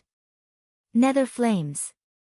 The black blade was ignited in flames and when it merged with Malum's source spirit, it turned into a demon covered in black flames. It shot out at Chu Tian like a meteor. Chu Tian. Meng Qinggu shouted in panic. This was the attack of a true spirit realm expert's source spirit. This kind of attack was not something an awakened soul cultivator could withstand. Chu Tian formed a seal with his hands, and his eyes suddenly opened. 7 demonic pupils appeared in his eyes, and a huge power was added to his body, instantly turning him into a gigantic 9-eyed demon god. The evil spirit burning with black flames didn't even have time to approach. It was instantly intimidated by the pressure and dissipated in midair. Here it comes. It was this power. Malum revealed a crazed expression. How could such a weak person possess such great power? If this energy could be extracted and spewed into the space in front of Chu Tian, it would eventually form a layer of spatial fluctuations that were hard to see with the naked eye. Boom! The burning black evil ghost was directly shattered by the shockwave. Malum revealed a shocked expression. This person seemed to have many attributes of his source spirit and he could freely switch between them. When he was in the fort, he had used his soul-attributed energy, instantly harvesting the souls of 5 peak 9th awakened soul layer experts. Other than that, he at least had the ability to use spatial energy. For example, he could teleport or use spatial fluctuations. These were all controlled from the source of space. Spatial energy, this was a legendary innate talent. Even in a giant empire, there were very few people with spatial energy. This person seemed to be able to use spatial energy, this completely subverted Malum's imagination. But so what if the other side was strong? Malum said with a cold smile, your vitality is quickly weakening. If you keep fighting, you're dead for sure. I'll give you one last chance. Surrender to me and pledge your loyalty to the warhounds and you can live. Malum was right. Chu Tian had released the power of his main source spirit twice, which had an unimaginable effect on him. Although his body had reached the second layer of the starlight immortal body, his physique was still too weak. Adding in the fact that his cultivation was not high enough, he could not resist the pressure of his source spirit on his body. Chu Tian blocked Malum's attack and all the blood vessels in his body ruptured again. Large amounts of blood came out of his pores and he couldn't stop sweating, instantly soaking his entire body. One attack. He could only make one more attack. Chu Tian was already at his limit. If he didn't care about the consequences, he would only have one more chance to attack. If he could kill Malum with this attack, the young miss would be able to return safely. If he couldn't kill Malum with this attack, the two of them would die here. Of course, even if it was the former, Chu Tian might not be able to survive. Now it all depended on luck. The nine-eyed demon god closed 8 of its eyes and only opened one eye. This eye corresponded to the faint golden pupil in Chu Tian's eye. An invisible power instantly exploded with Chu Tian as the center. What kind of attack was this? Malum did not feel any elemental energy fluctuations, but he felt a strong power that covered the world around him. He couldn't help feeling a panic that was hard to suppress because this power did not seem to have any defenses. It could pass through all energy and objects, so all defenses were useless against it. Hong! Malum felt his vision darken as the entire world collapsed. There was a power affecting his mind that stripped away all of Malum's senses and pulled him into a silent and dark space. Was this a spiritual attack? Malum could already faintly feel it. This power should be spiritual energy, but it was merged with the user's consciousness. In short, this was a form of divine sense. Chu Tian's divine sense had reached the mind's lamp realm and Chu Tian's spirit energy was very weak, so he could not handle other kinds of energy. So, using a divine sense attack was the safest method for Chu Tian and it was also the most suitable method for Malum to use. A divine sense attack was a spiritual attack. A spiritual attack was invisible and without a trace. Unless one had a strong divine sense or had a source spirit or cultivation technique, any kind of defense would be useless against it. The Warhounds tribe was a spirit beast race. The spirit beast's deep spiritual domain research was almost negligible and Malum's source spirit was not a spiritual type. Although he didn't know what realm his divine sense had reached, it should be at the mind's eye level. Chu Tian's cultivation base could not compare to Malum's, but his divine sense surpassed Malum's. Therefore, he used a divine sense attack, using his strength to attack the enemy's weakness. Endless purgatory. Malum felt a cold and terrifying voice explode in his mind. His surroundings began to change and he felt like he had arrived in a world of lava. Beneath his feet was lava and there were burning red iron pillars that rose high up from the lava. A ferocious demon with the head of a bull and body of a human was covered in hot lava. He held a burning red chain in his hand as he charged at Malum with a ferocious expression. Shwa!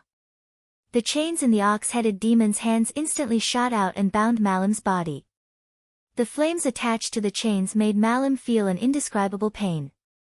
It was as if the flames were not only burning his body, but also his mind and soul. Scram! Malum roared out as he broke free, causing the chain to shatter. A black blade slashed out and the Minotaur demon gave a pitiful cry before turning into flames.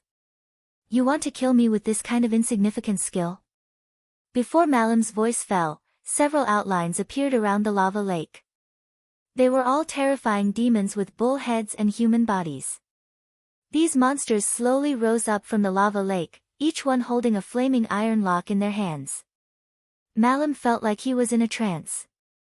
He felt like his body had been split in two and there were two Malums in this space. They could even look at each other, but what was strange was that these two Malums were controlled by the same will. The Minotaur demon waved the burning chains to attack. Malum raised the black blade to cut the chains, instantly cutting apart several Minotaur demons.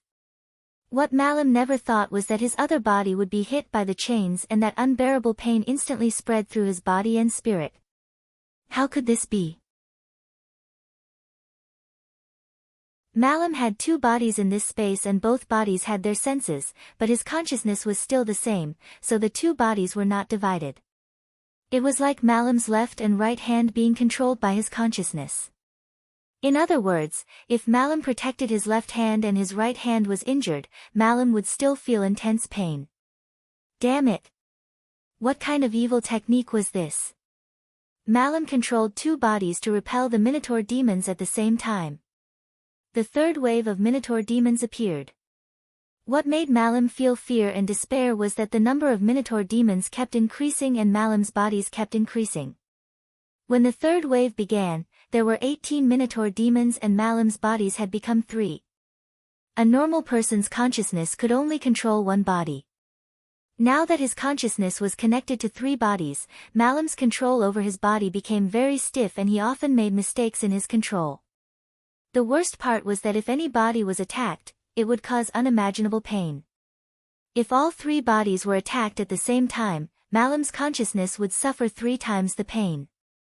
Pang! The third wave of Minotaur demons was defeated. The fourth wave of Minotaur demons appeared. There were 36 of them and Malam's bodies became 4. Malam almost lost control of his body and could only watch as the Minotaur demons wildly attacked. The 5th wave, the 6th wave, the 7th wave. Malam's bodies became more and more numerous and he completely lost control of his body. Pa! Each body was hit by a whip. Malam instantly felt several dozen waves of extreme pain attack him at the same time. Malam almost fainted, but in this spiritual space, he was not allowed to faint. Malam's body was still splitting and the number of Minotaur demons in the space was still increasing. The 100th wave. The 1000th wave. The 10,000th wave. It was like Malam had tens of thousands of bodies and each body was tied to a red pillar by the Minotaur demons. Each body was being tortured by tens of thousands of Minotaur demons. Even the smallest torture, when magnified by 10,000 times, was enough to cause a large amount of damage. Not to mention that Malam's tens of thousands of bodies were enduring unimaginable torture. All of this gathered into a torrent of pain that fiercely attacked his mind and soul. Malam's mind exploded like glass.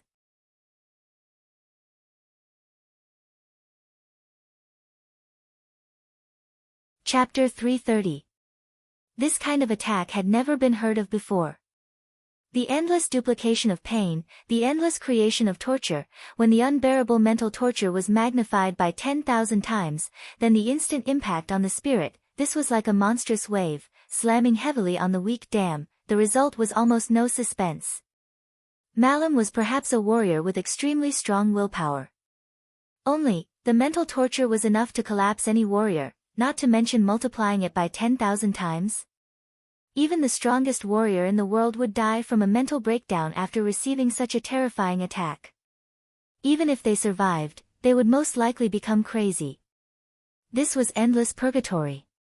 Chu Tian's incomparably powerful divine sense attack.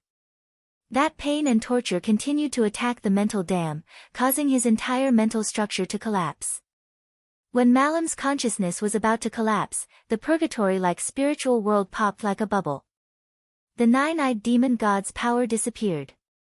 Chu Tian's face was pale and he was covered in sweat. Damn, just a little bit more. Malam was thrown back into the real world and with a pitiful cry, he fell to the ground. His body twitched and his mind was heavily injured, temporarily unable to recover. His mind hadn't completely collapsed. Malam's cultivation was higher than Chu Tian's and because of his advantage in cultivation, as well as his strong willpower, Chu Tian could not directly suppress him. He could resist a bit of the divine sense attack in the beginning, but this had consumed quite a bit of Chu Tian's strength. So the entire attack had not been fully displayed and had been forcefully interrupted, so it could not completely collapse Malam's mind. This is bad. He really did not have the strength to launch a second attack. Meng Qinggu did not know what had happened because the flow of time in the spiritual world was different from the material world. Chu Tian had tortured Malam for an entire day and night in the spiritual world, but it had only been a few seconds in the real world. It was hard for bystanders to feel the entire process. All Meng Qinggu could see was that Chu Tian had glared at Malam and Malam had been seriously injured, almost losing control of his mind. As for Chu Tian, he had collapsed to the ground. What had happened? Chu Tian fell to the ground, unable to move. He gritted his teeth and shouted, "Fox, take this opportunity to finish him off." The little fox's eyes released an emerald green glow. It used all its strength to control the Thunder Hawk's mind. The Thunder Hawk's beak turned blue and condensed a thin bolt of lightning. The Thunder Eagle was also resisting the little fox. The little fox gave a sharp cry and the Thunder Hawk's body trembled.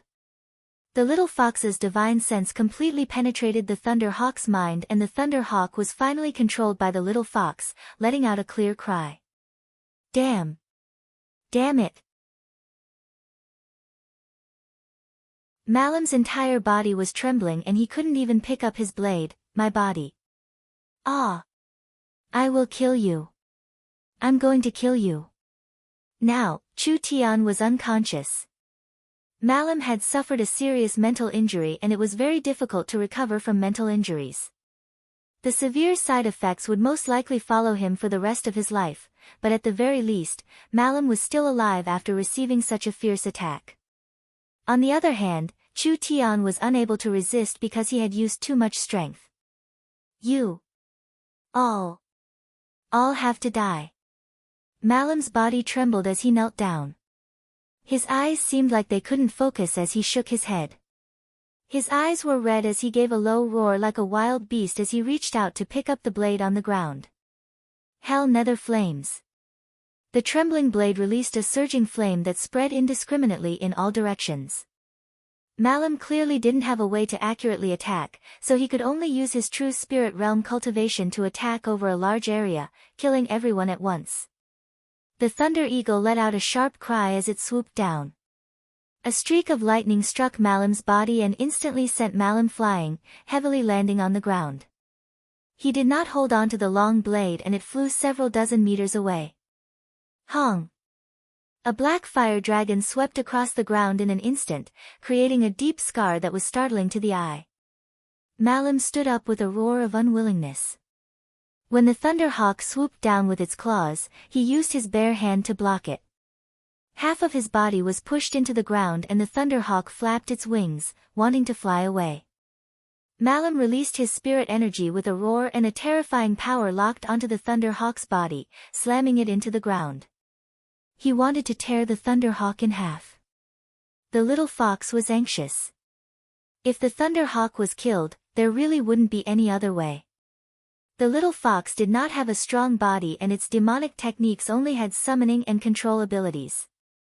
It was only effective against demon beasts, so it had no way of dealing with Malam. At this critical moment, Meng Qinggu decisively pulled out Chu Tian's netherworld sword and quickly charged at Malam. While Malam was wildly swinging the Thunder Hawk, she stabbed her sword at Malam's back.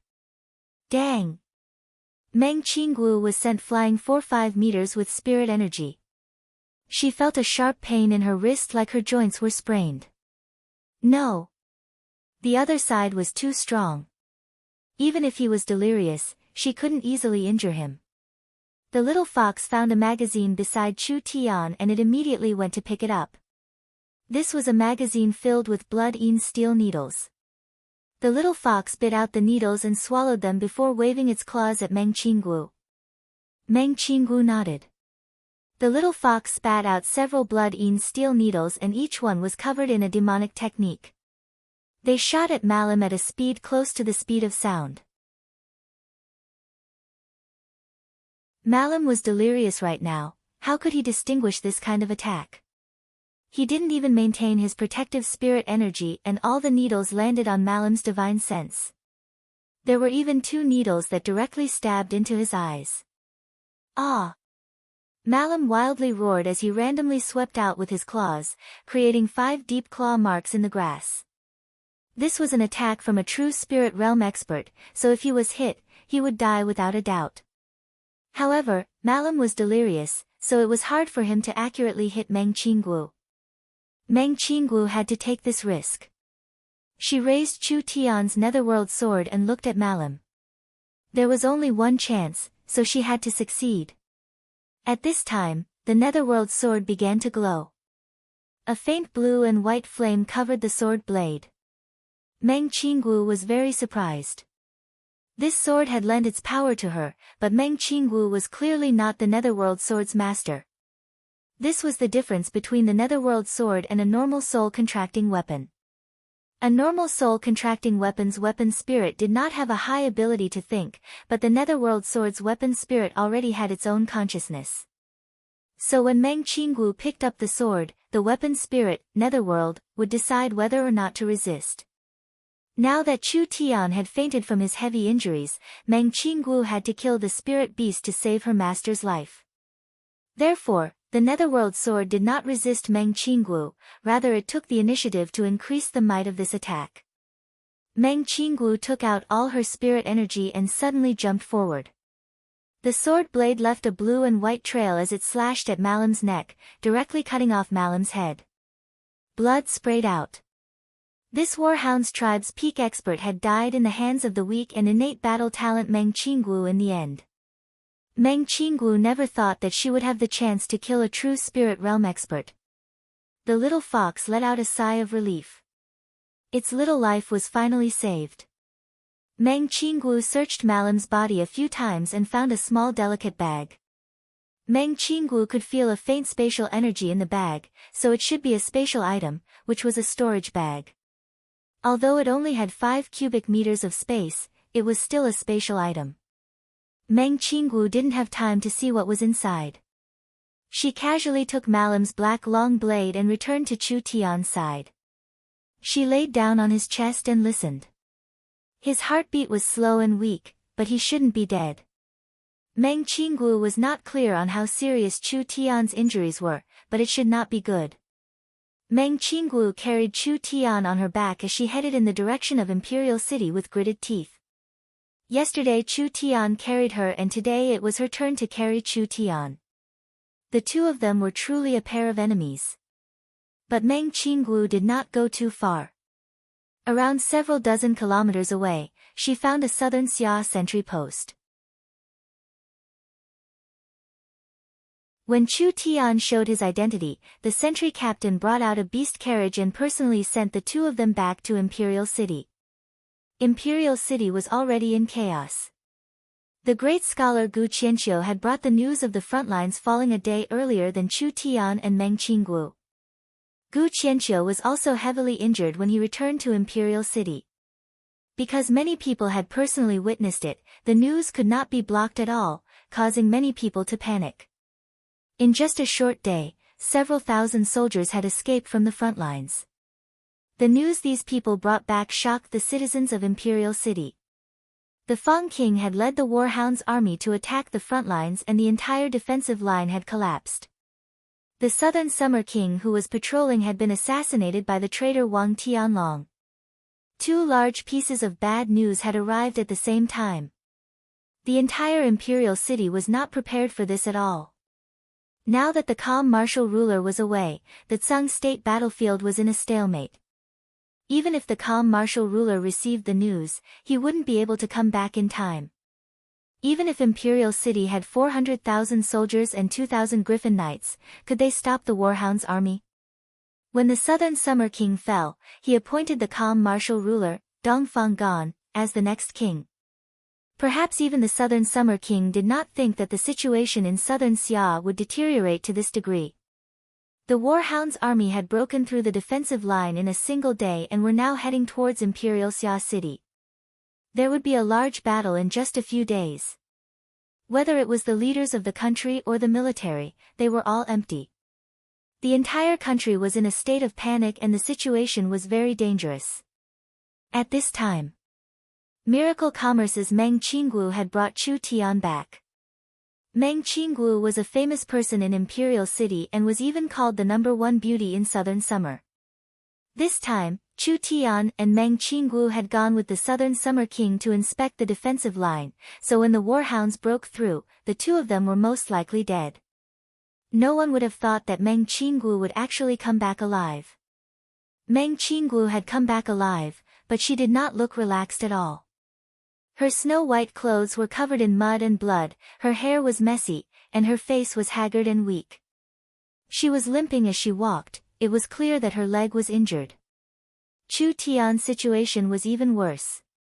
He was currently unconscious and his life signs were very weak. Elder sister, Chu Tian.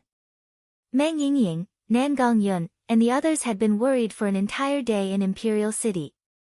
When they learned that the two of them had safely returned, they excitedly rushed out to greet them. "You guys scared me to death." Meng Yingying's eyes were filled with tears as she tightly hugged Meng Qinggu. "You two are Yingying's most important people. If anything happened to either of you, I wouldn't be able to live."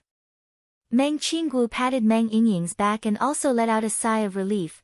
"There were several times when I thought I would never see you again, but it was all thanks to Chu Tian risking his life that I was able to come back." But Chu Tian's situation is not good. Meng Yingying's nerves tensed up. When she saw Chu Tian's body covered in blood, she couldn't help covering her mouth. What happened to Chu Tian? How did he get injured? How are his injuries? I don't know either. Chu Tian was not injured, most of his injuries were caused by himself. As for how serious his injuries were, Meng Qinggu could not guess, but looking at his weak life signs, it was very serious.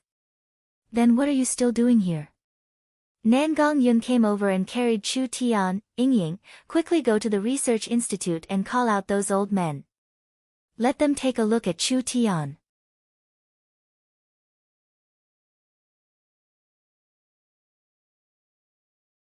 Chapter 331. In Miracle Commerce's headquarters. Meng Yingying was sitting beside Chu Tian rubbing her red eyes while Nangong Yun was comforting her. Chen Bingyu, Feng Kaidai, Yun Yao, and the others all had pained expressions on their faces. There was a group of old men whispering to each other, but they couldn't hear what they were discussing. They just had their brows knit together or were constantly sighing. The entire room was filled with a pessimistic atmosphere. "Are you guys done yet? Have you seen anything after looking at him for so long?" Nangong Yun had a fiery temper and couldn't help exploding. She anxiously scratched her head and shouted, "You only know how to sigh, sigh my ass. What's the situation right now? Can boss be saved or not? Just give us a quick answer." Meng Qinggu and her sister's hearts were in their throats. This was what they wanted to know. "Don't be excited, don't be excited." Zhao Pu gave a few awkward coughs. "Forgive me for being blunt, the chairman's situation is very bad. All his organs are showing signs of failing and there are many broken meridians. His spirit energy is weakening, but this is not the main reason. The chairman cultivates the starlight immortal body, so his physique is very strong and his recovery rate is very high. Otherwise, if it was a normal person, they would have already died. The most troublesome part is that the chairman has overdrawn his vitality." Meng Yingying nervously asked, "His vitality is lost? What does that mean?" Old Zhao's meaning is that the chairman might have forcefully used a forbidden technique with large side effects. This forbidden technique might have burned his vitality as a price, so it caused a serious overdrawing of his vitality. Simply put, if the chairman could live to be 100 years old, he might not even be 50 years old right now. Moreover, his vitality is still weakening. How could it be like this? Everyone revealed a look of shock. This side effect was too terrifying. Chu Tian was still this young. If his vitality was damaged early, wouldn't that be a very bad thing? Meng Qinggu finally understood. Although Chu Tian had a heaven-defying strength, he rarely used it. The main reason was because if he used this strength too much, not only would it attract the attention of others, it would also be very dangerous for him. Meng Yingying was at a loss. Then what should we do? Right now, there's still hope to recover from the initial damage. If it takes too long and causes the lost vitality to completely solidify, then it'll be harder than ascending to heaven to replenish it. Meng Qinggu quickly asked, "Just tell us what materials we need. It doesn't matter how much it costs." "Vice President, this is not a matter of money. It's just that with the resources of Southern Xia, I'm afraid that we won't be able to find a medicine of this level. Not even in the whole of Southern Xia." The few old men looked at each other and sighed. This kind of heaven-mending medicine must be of immortal grade. The women's faces instantly turned pale. Immortal medicine? Where in Southern Xia could they find immortal herbs? Southern Xia was a small country. The spiritual energy in the land was relatively poor and there weren't many sacred medicines growing there. Most of the sacred medicines were imported from abroad or dug out from ancient ruins. How could they find immortal herbs? They could only go to large countries or even empires to buy them, but immortal herbs were very expensive. Miracle Commerce's reserve of several billion gold coins sounded like a lot in southern Xia, but what did it count for in that kind of place? Immortal herbs were often priceless. Even if Miracle Commerce had enough money, they still wouldn't be able to buy them. Chu Tian's condition could not be dragged on. Once it was dragged on, the side effects would be permanent. At that time, even if they obtained immortal herbs, they would not be able to save him. Meng Yingying said with some difficulty, "Elder sister, what do we do?" "Don't be afraid. No matter what price we have to pay, we will definitely save Chu Tian." Meng Qinggu tightly clenched her fists. Actually, no one knew that the one feeling the most guilty right now was her. The reason why Chu Tian was injured like this was mostly because of her, so she had to save him no matter what. Southern Xia doesn't have any medicine, so we'll look elsewhere. "I believe we'll definitely find it." Meng Qinggu asked the old men, "Then when will Chu Tian wake up?" "That's hard to say." Zhao Pu stroked his beard. "Not only is the chairman's body injured, his mind is also exhausted. I'm afraid he'll need to sleep for 2-3 days, so I suggest the chairman rest well. This way, he can recover from the damage to his mind." They could only do this. "Vice chairman, vice chairman." At this time, a Miracle Commerce employee ran in a panic. "The Burning Sun ruler, the Refined ruler, and the Great Scholar are here. They want to see the chairman." "The Burning Sun ruler and the Refined ruler are here. Yingying, take care of Chu Tian, I'll go take a look." Meng Qinggu came out with several people. The Burning Sun ruler was wearing a thick scarlet armor and the Refined ruler was wearing a golden silk armor. There were several important people behind them, including the great scholar Gu Qianqiu. The Refined ruler opened his mouth and asked, "Where is Chu Tian?" "Have him come out." "What do you mean?" Meng Qinggu was a bit afraid of the Refined ruler. The Shengguan family did not have a good relationship with Miracle Commerce, so it was hard to say what the Shengguan family would do in this special time. The matter on the front lines was an accident. As for the Southern Summer King's death, even Chu Tian can't do anything about it. Do you want to go to his door to punish him? It's a misunderstanding. It's a misunderstanding. Refined ruler, can you put away that stinky face of yours? The Burning Sun ruler glared at the Refined ruler and then said to Meng Qinggu, "Now that the country is in trouble, how could Southern Xia destroy its own walls? We already know what happened and Chu Tian did his best. No matter who is to blame for the matter on the front lines, it can't be blamed on Chu Tian. Not to mention that Chu Tian has already been bestowed the title of country guarding ruler by our king, his ruler rank is above us too." "Then you are vice chairman. Southern Xia has already reached a life and death juncture." Gu Qianqiu also came out to speak at this time. After thinking about it, perhaps only Chu Tian has the means to turn the tide. "So, we want to see him and ask for a way to save the country." "So it's like this." Meng Qingwu's heart sank. The Refined ruler and the Burning Sun ruler had lowered their statuses to find Chu Tian, clearly seeing him as their last hope. This meant that the situation was already very bad. When Chu Tian was coming back, he fought with a Warhound's true spirit expert and is currently in a coma. "I'm afraid he won't wake up for now." "Damn!" The Burning Sun ruler angrily said, "How could it be like this?" Gu Qianqiu's expression also changed. "The Warhound's army is already showing signs of moving, what should we do?" Meng Qinggu was shocked. "What? They're coming this quickly? The frontline battle is very fierce, don't they need to adjust?" The Refined ruler said with a dark expression. After the Warhound's army reached the southern summer border, not only did their strength not weaken, they even added large amounts of siege troops from the Warhound's plains. They will reach Imperial City in 3 days and Imperial City's defenses cannot stop the Fang King's personally led army. What should they do? The various marquises are quickly returning to Imperial City, but there is no time to move the troops north. The Burning Sun ruler tightly clenched his fist. There's no other way. Even if we have to risk our lives, we can only fight them once. The chances of winning this battle were very slim. Southern Xia had 400,000 soldiers, 2 true spirit experts, the Burning Sun ruler and the Refined ruler, and adding in the marquises from various regions, their battle strength was guaranteed.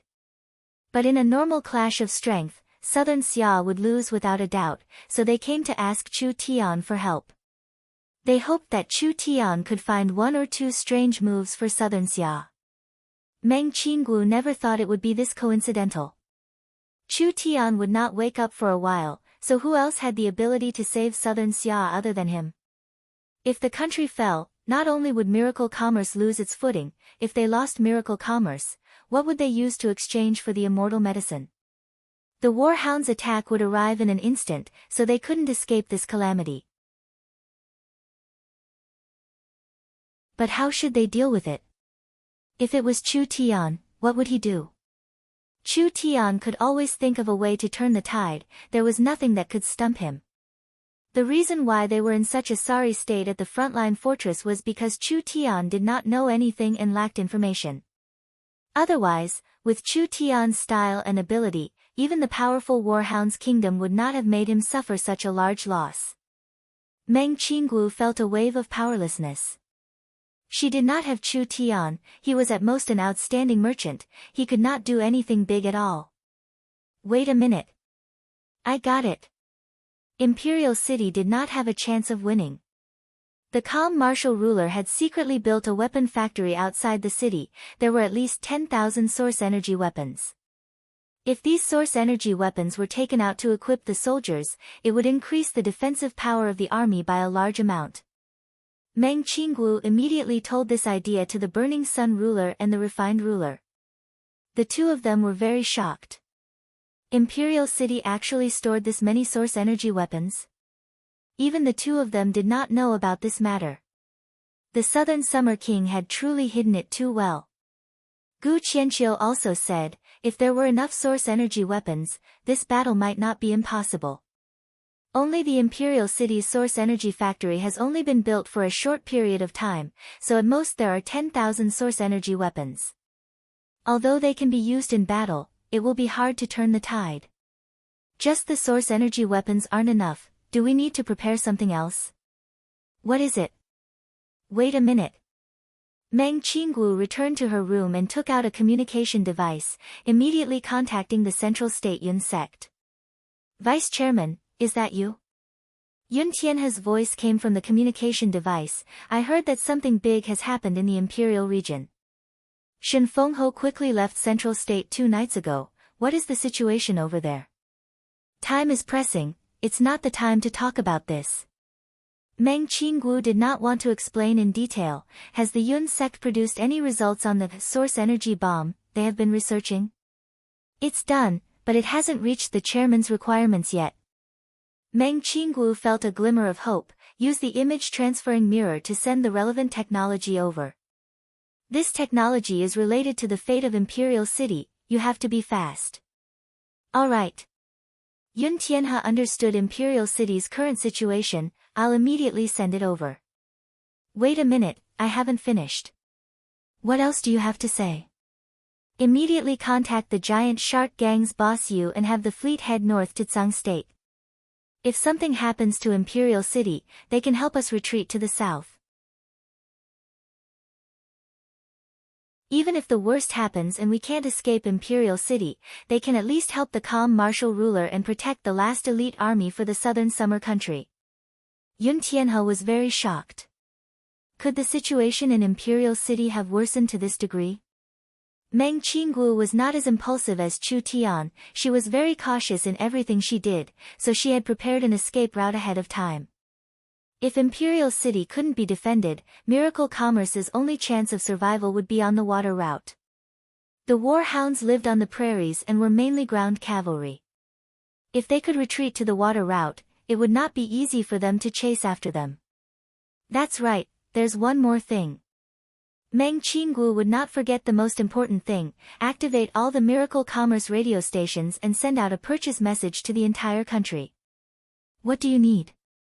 Yun Tianhe calmed himself. I ask Vice Chairman to tell me. We need a level 2 immortal herb, a level 2 immortal herb that can recover innate vitality. What? An immortal herb? How can this thing be bought in southern Xia? Even if there is a Miracle Commerce, what can we use to buy it? I know it is hard, but it is related to Chu Tian's life and death. Even if there is a trace of hope, we still have to try. Could it be that the chairman? Yun Tianhe's voice trembled a bit before he said in a hoarse voice, "Relax, this old man will do his best.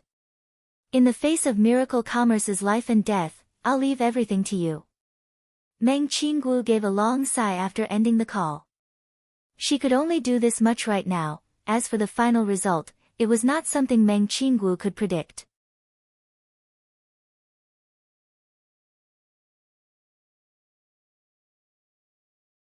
Chapter 332. Meng Qinggu gave the source energy bomb blueprints from Central State to Gu Qianqiu. With this kind of strong destructive weapon, perhaps it could deal a heavy blow to the warhounds and turn the tide on the battlefield. For now, we can only do this. Use the source energy guns. Make source energy bombs.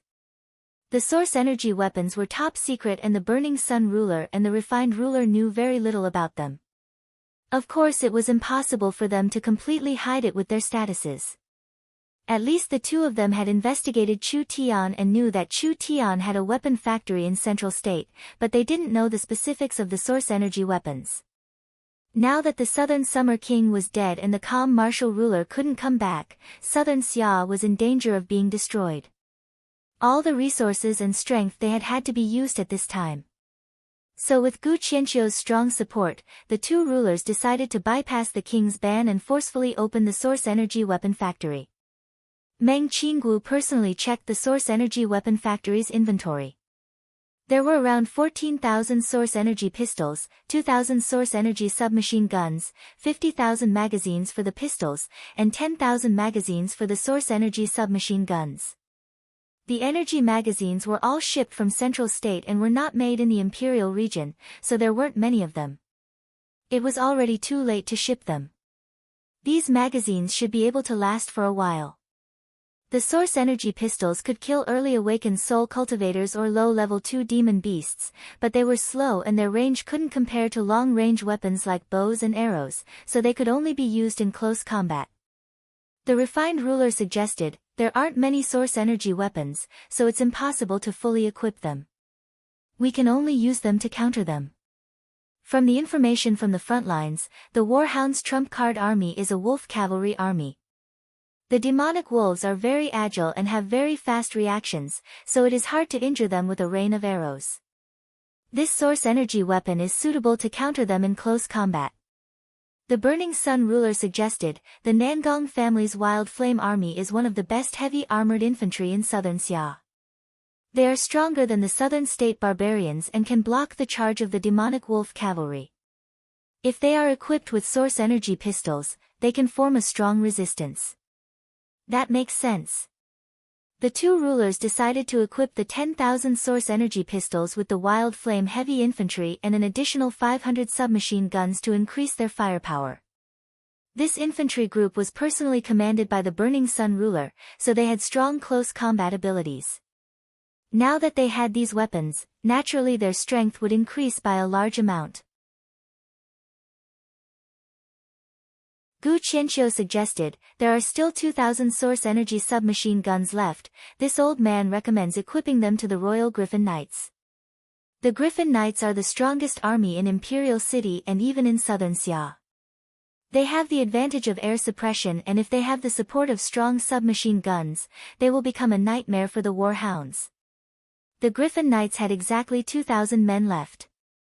This army was already extremely powerful, and now that they had the suppressive firepower, their strength had increased by at least several times. It was enough to suppress the enemy from the air at critical moments. No wonder our king is so confident that he's ready to start the northern expedition. The Burning Sun ruler was filled with excitement. My southern Xia has this kind of powerful weapon, we indeed have the ability to flatten the Warhound plains. What a pity. They never thought that the Warhounds would be a step faster. In the end, he died before he could fulfill his ambition. Could it really be the will of the heavens? If the Warhounds attacked a month later, the first batch of source energy weapons would have been sent to the army. When the southern Xia army had over 100,000 source energy weapons, how could it be easy for the Warhounds to break through the front lines? There were no assumptions in this world. Meng Qingguo was still not optimistic. She had seen the battle strength of the Warhounds' army, and these 10,000 source energy weapons could increase southern Xia's battle strength, but the increase was limited. It was impossible for them to resist the several 100,000 Warhounds' army. Just relying on the source energy weapons was far from enough. Meng Qingguo ordered all the source energy batteries stored in Imperial City to be taken out for emergency modification. Gu Qianqiu gathered several thousand scholars to participate in the production. All kinds of source energy batteries were transformed into simple source energy bombs, allowing everyone to mass-produce source energy bombs. The Burning Sun ruler and the Refined ruler also quickly deployed their troops, preparing talismans, medicine, arrows, and war equipment. The several million people in Imperial City were mobilized. When the nest is overturned, there are no intact eggs. No matter what conflicts the families had, they were all united to fight against the enemy at this moment. Large amounts of source energy bombs were made before long. These bombs are very unstable, so we have to be very careful when using them. Otherwise we might injure ourselves and it might lead to unimaginable dangers. Meng Qingguo directed the scholars to deploy the bombs. Our bombs are very limited, so we have to make sure we can use them on the battlefield. It's best if we can catch them off guard and deal them a heavy blow. When Meng Qingguo was busy deploying, a piece of good news came. Other than Sung State's Green Cloud Marquis, the other 7 southern summer marquises had gathered in Imperial City, including Shenfengho, the Golden Arrow Marquis, the Four Direction Marquis, and the others. These marquises had come in a hurry, only bringing their personal guards. There were only around 3,000 people, but these 3,000 people were very strong. After Meng Qingguo learned of the situation, she immediately went to the royal palace to see them. When the Western Marquis saw Meng Qingguo appear, his face turned dark and filled with shame. He would never forget the humiliation Miracle Commerce had given him in his life. Although he did not see Chu Tian, seeing Meng Qingguo was enough to make his teeth itch. Meng Qingguo was most worried about internal problems in Imperial City. Why did the front lines collapse? A large part of the reason was Wang Tianlong's betrayal, so Dongfang Zhan had to personally suppress it. Because the frontline marshal had left the command post, he could not respond to the situation at the back, speeding up the collapse of the front lines. Qingguo greets the Western Marquis. Meng Qingguo also nodded. Chu Tian has offended the Western Marquis, so after this matter is over, Qingguo will personally apologize. But with the enemy in front of us, I ask the Western Marquis to cooperate. Shengguanhong, you are still the Southern Summer King's second-class military marquis. The Refined ruler reprimanded him with a look of dissatisfaction. With the country in danger, personal grudges are not worth mentioning. This ruler does not want the Shengguan family to bear the crime of destroying the country. The Burning Sun ruler also said, Chu Tian has already become the country-guarding ruler and is the leader of the rulers, so it is not shameful for you to suffer this loss. Now that the war hounds are in front of us, we must cooperate. Yes. When the Western Marquis saw the two rulers come out to speak, how could he dare act out? He immediately cupped his hands and said, Shengguanhong will face the danger with my own body, even if I die 10,000 times. Meng Qingguo was relieved seeing this. She looked at Shenfengho and the Golden Arrow Marquis. You guys came this quickly? Shenfengho nodded. My king sent out a royal proclamation not long ago, requesting the southern states to make their preparations as well as a plan to move troops from the south to the north. We were already prepared to come to Imperial City at any time, so when we learned of the changes in the Imperial region, we immediately rushed over. It's a pity. The Golden Arrow Marquis said with a sigh, "We rushed over, but we couldn't bring the army with us. There was no way around it." Although the armies of the various states had not arrived yet, the marquises were all peak experts of southern Xia and were all experienced generals, so they could handle this task by themselves. With the help of these people in Imperial City, their chances of winning this battle would increase by quite a bit. Shen Fengho's voice was a bit hoarse. "I heard that the old marshal." Meng Qinggu gave a heavy nod. At this time, the marquises all had silent expressions.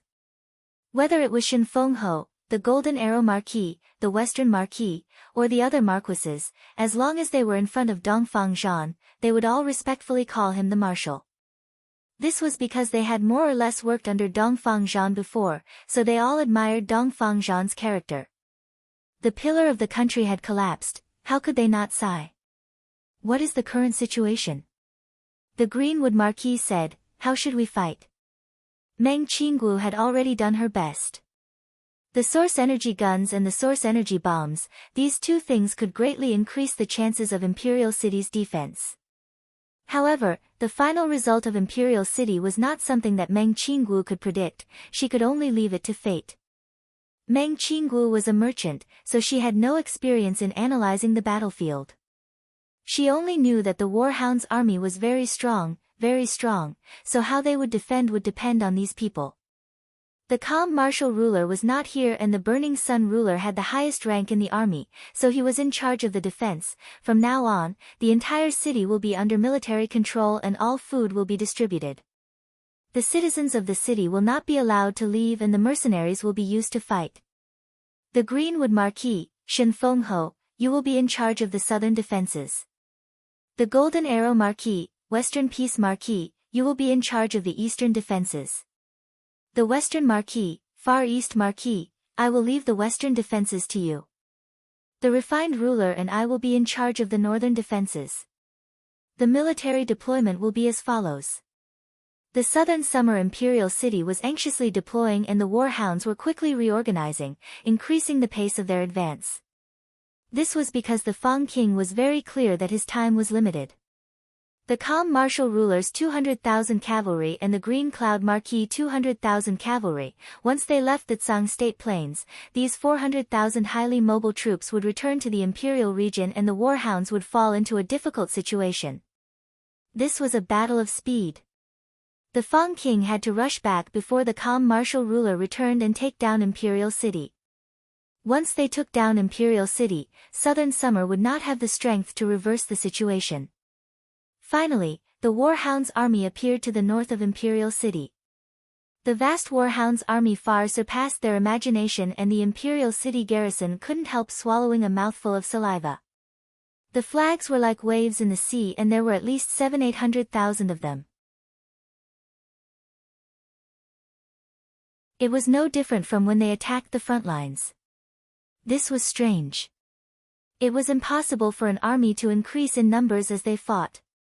Although the Warhounds had a large victory in breaking through the front lines, they had lost at least 200,000 people.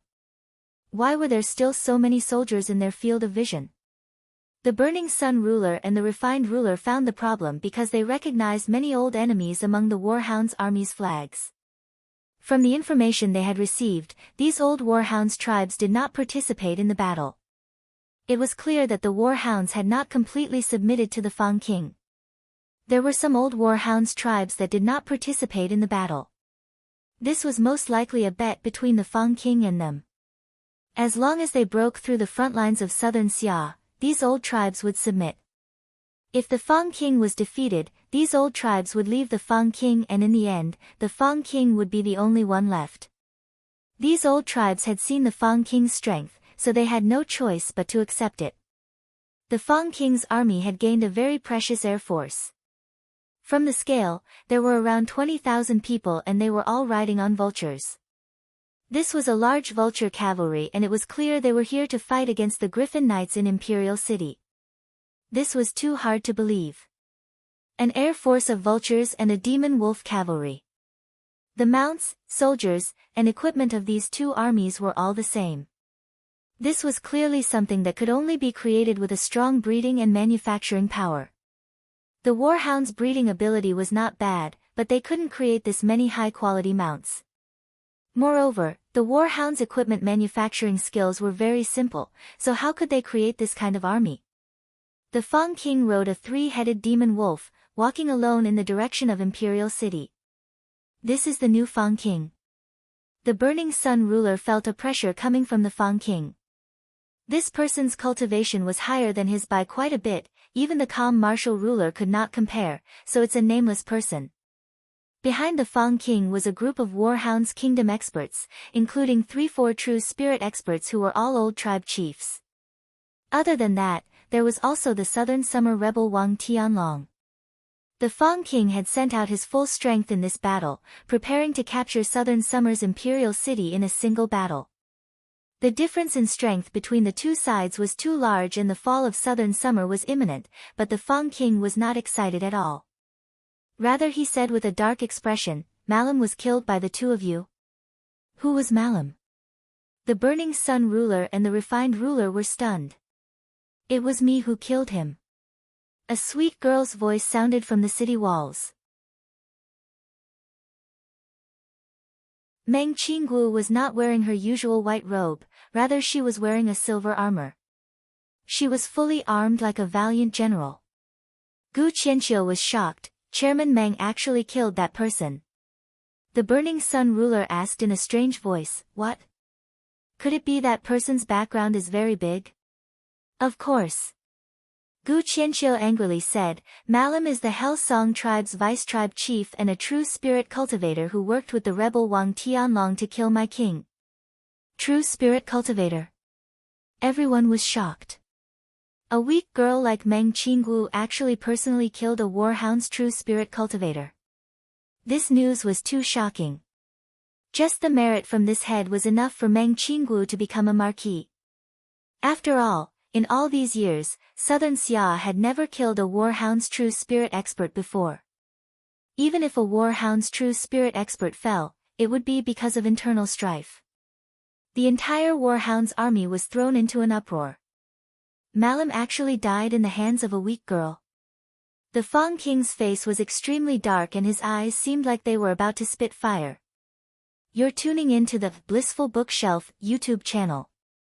We're so grateful for your support and don't forget to subscribe to join us on this incredible journey through captivating stories. Your generosity through donations truly makes a world of difference, as it's the primary source of revenue that allows me to expand and enhance this channel for you. Thank you from the bottom of my heart for being a part of this adventure.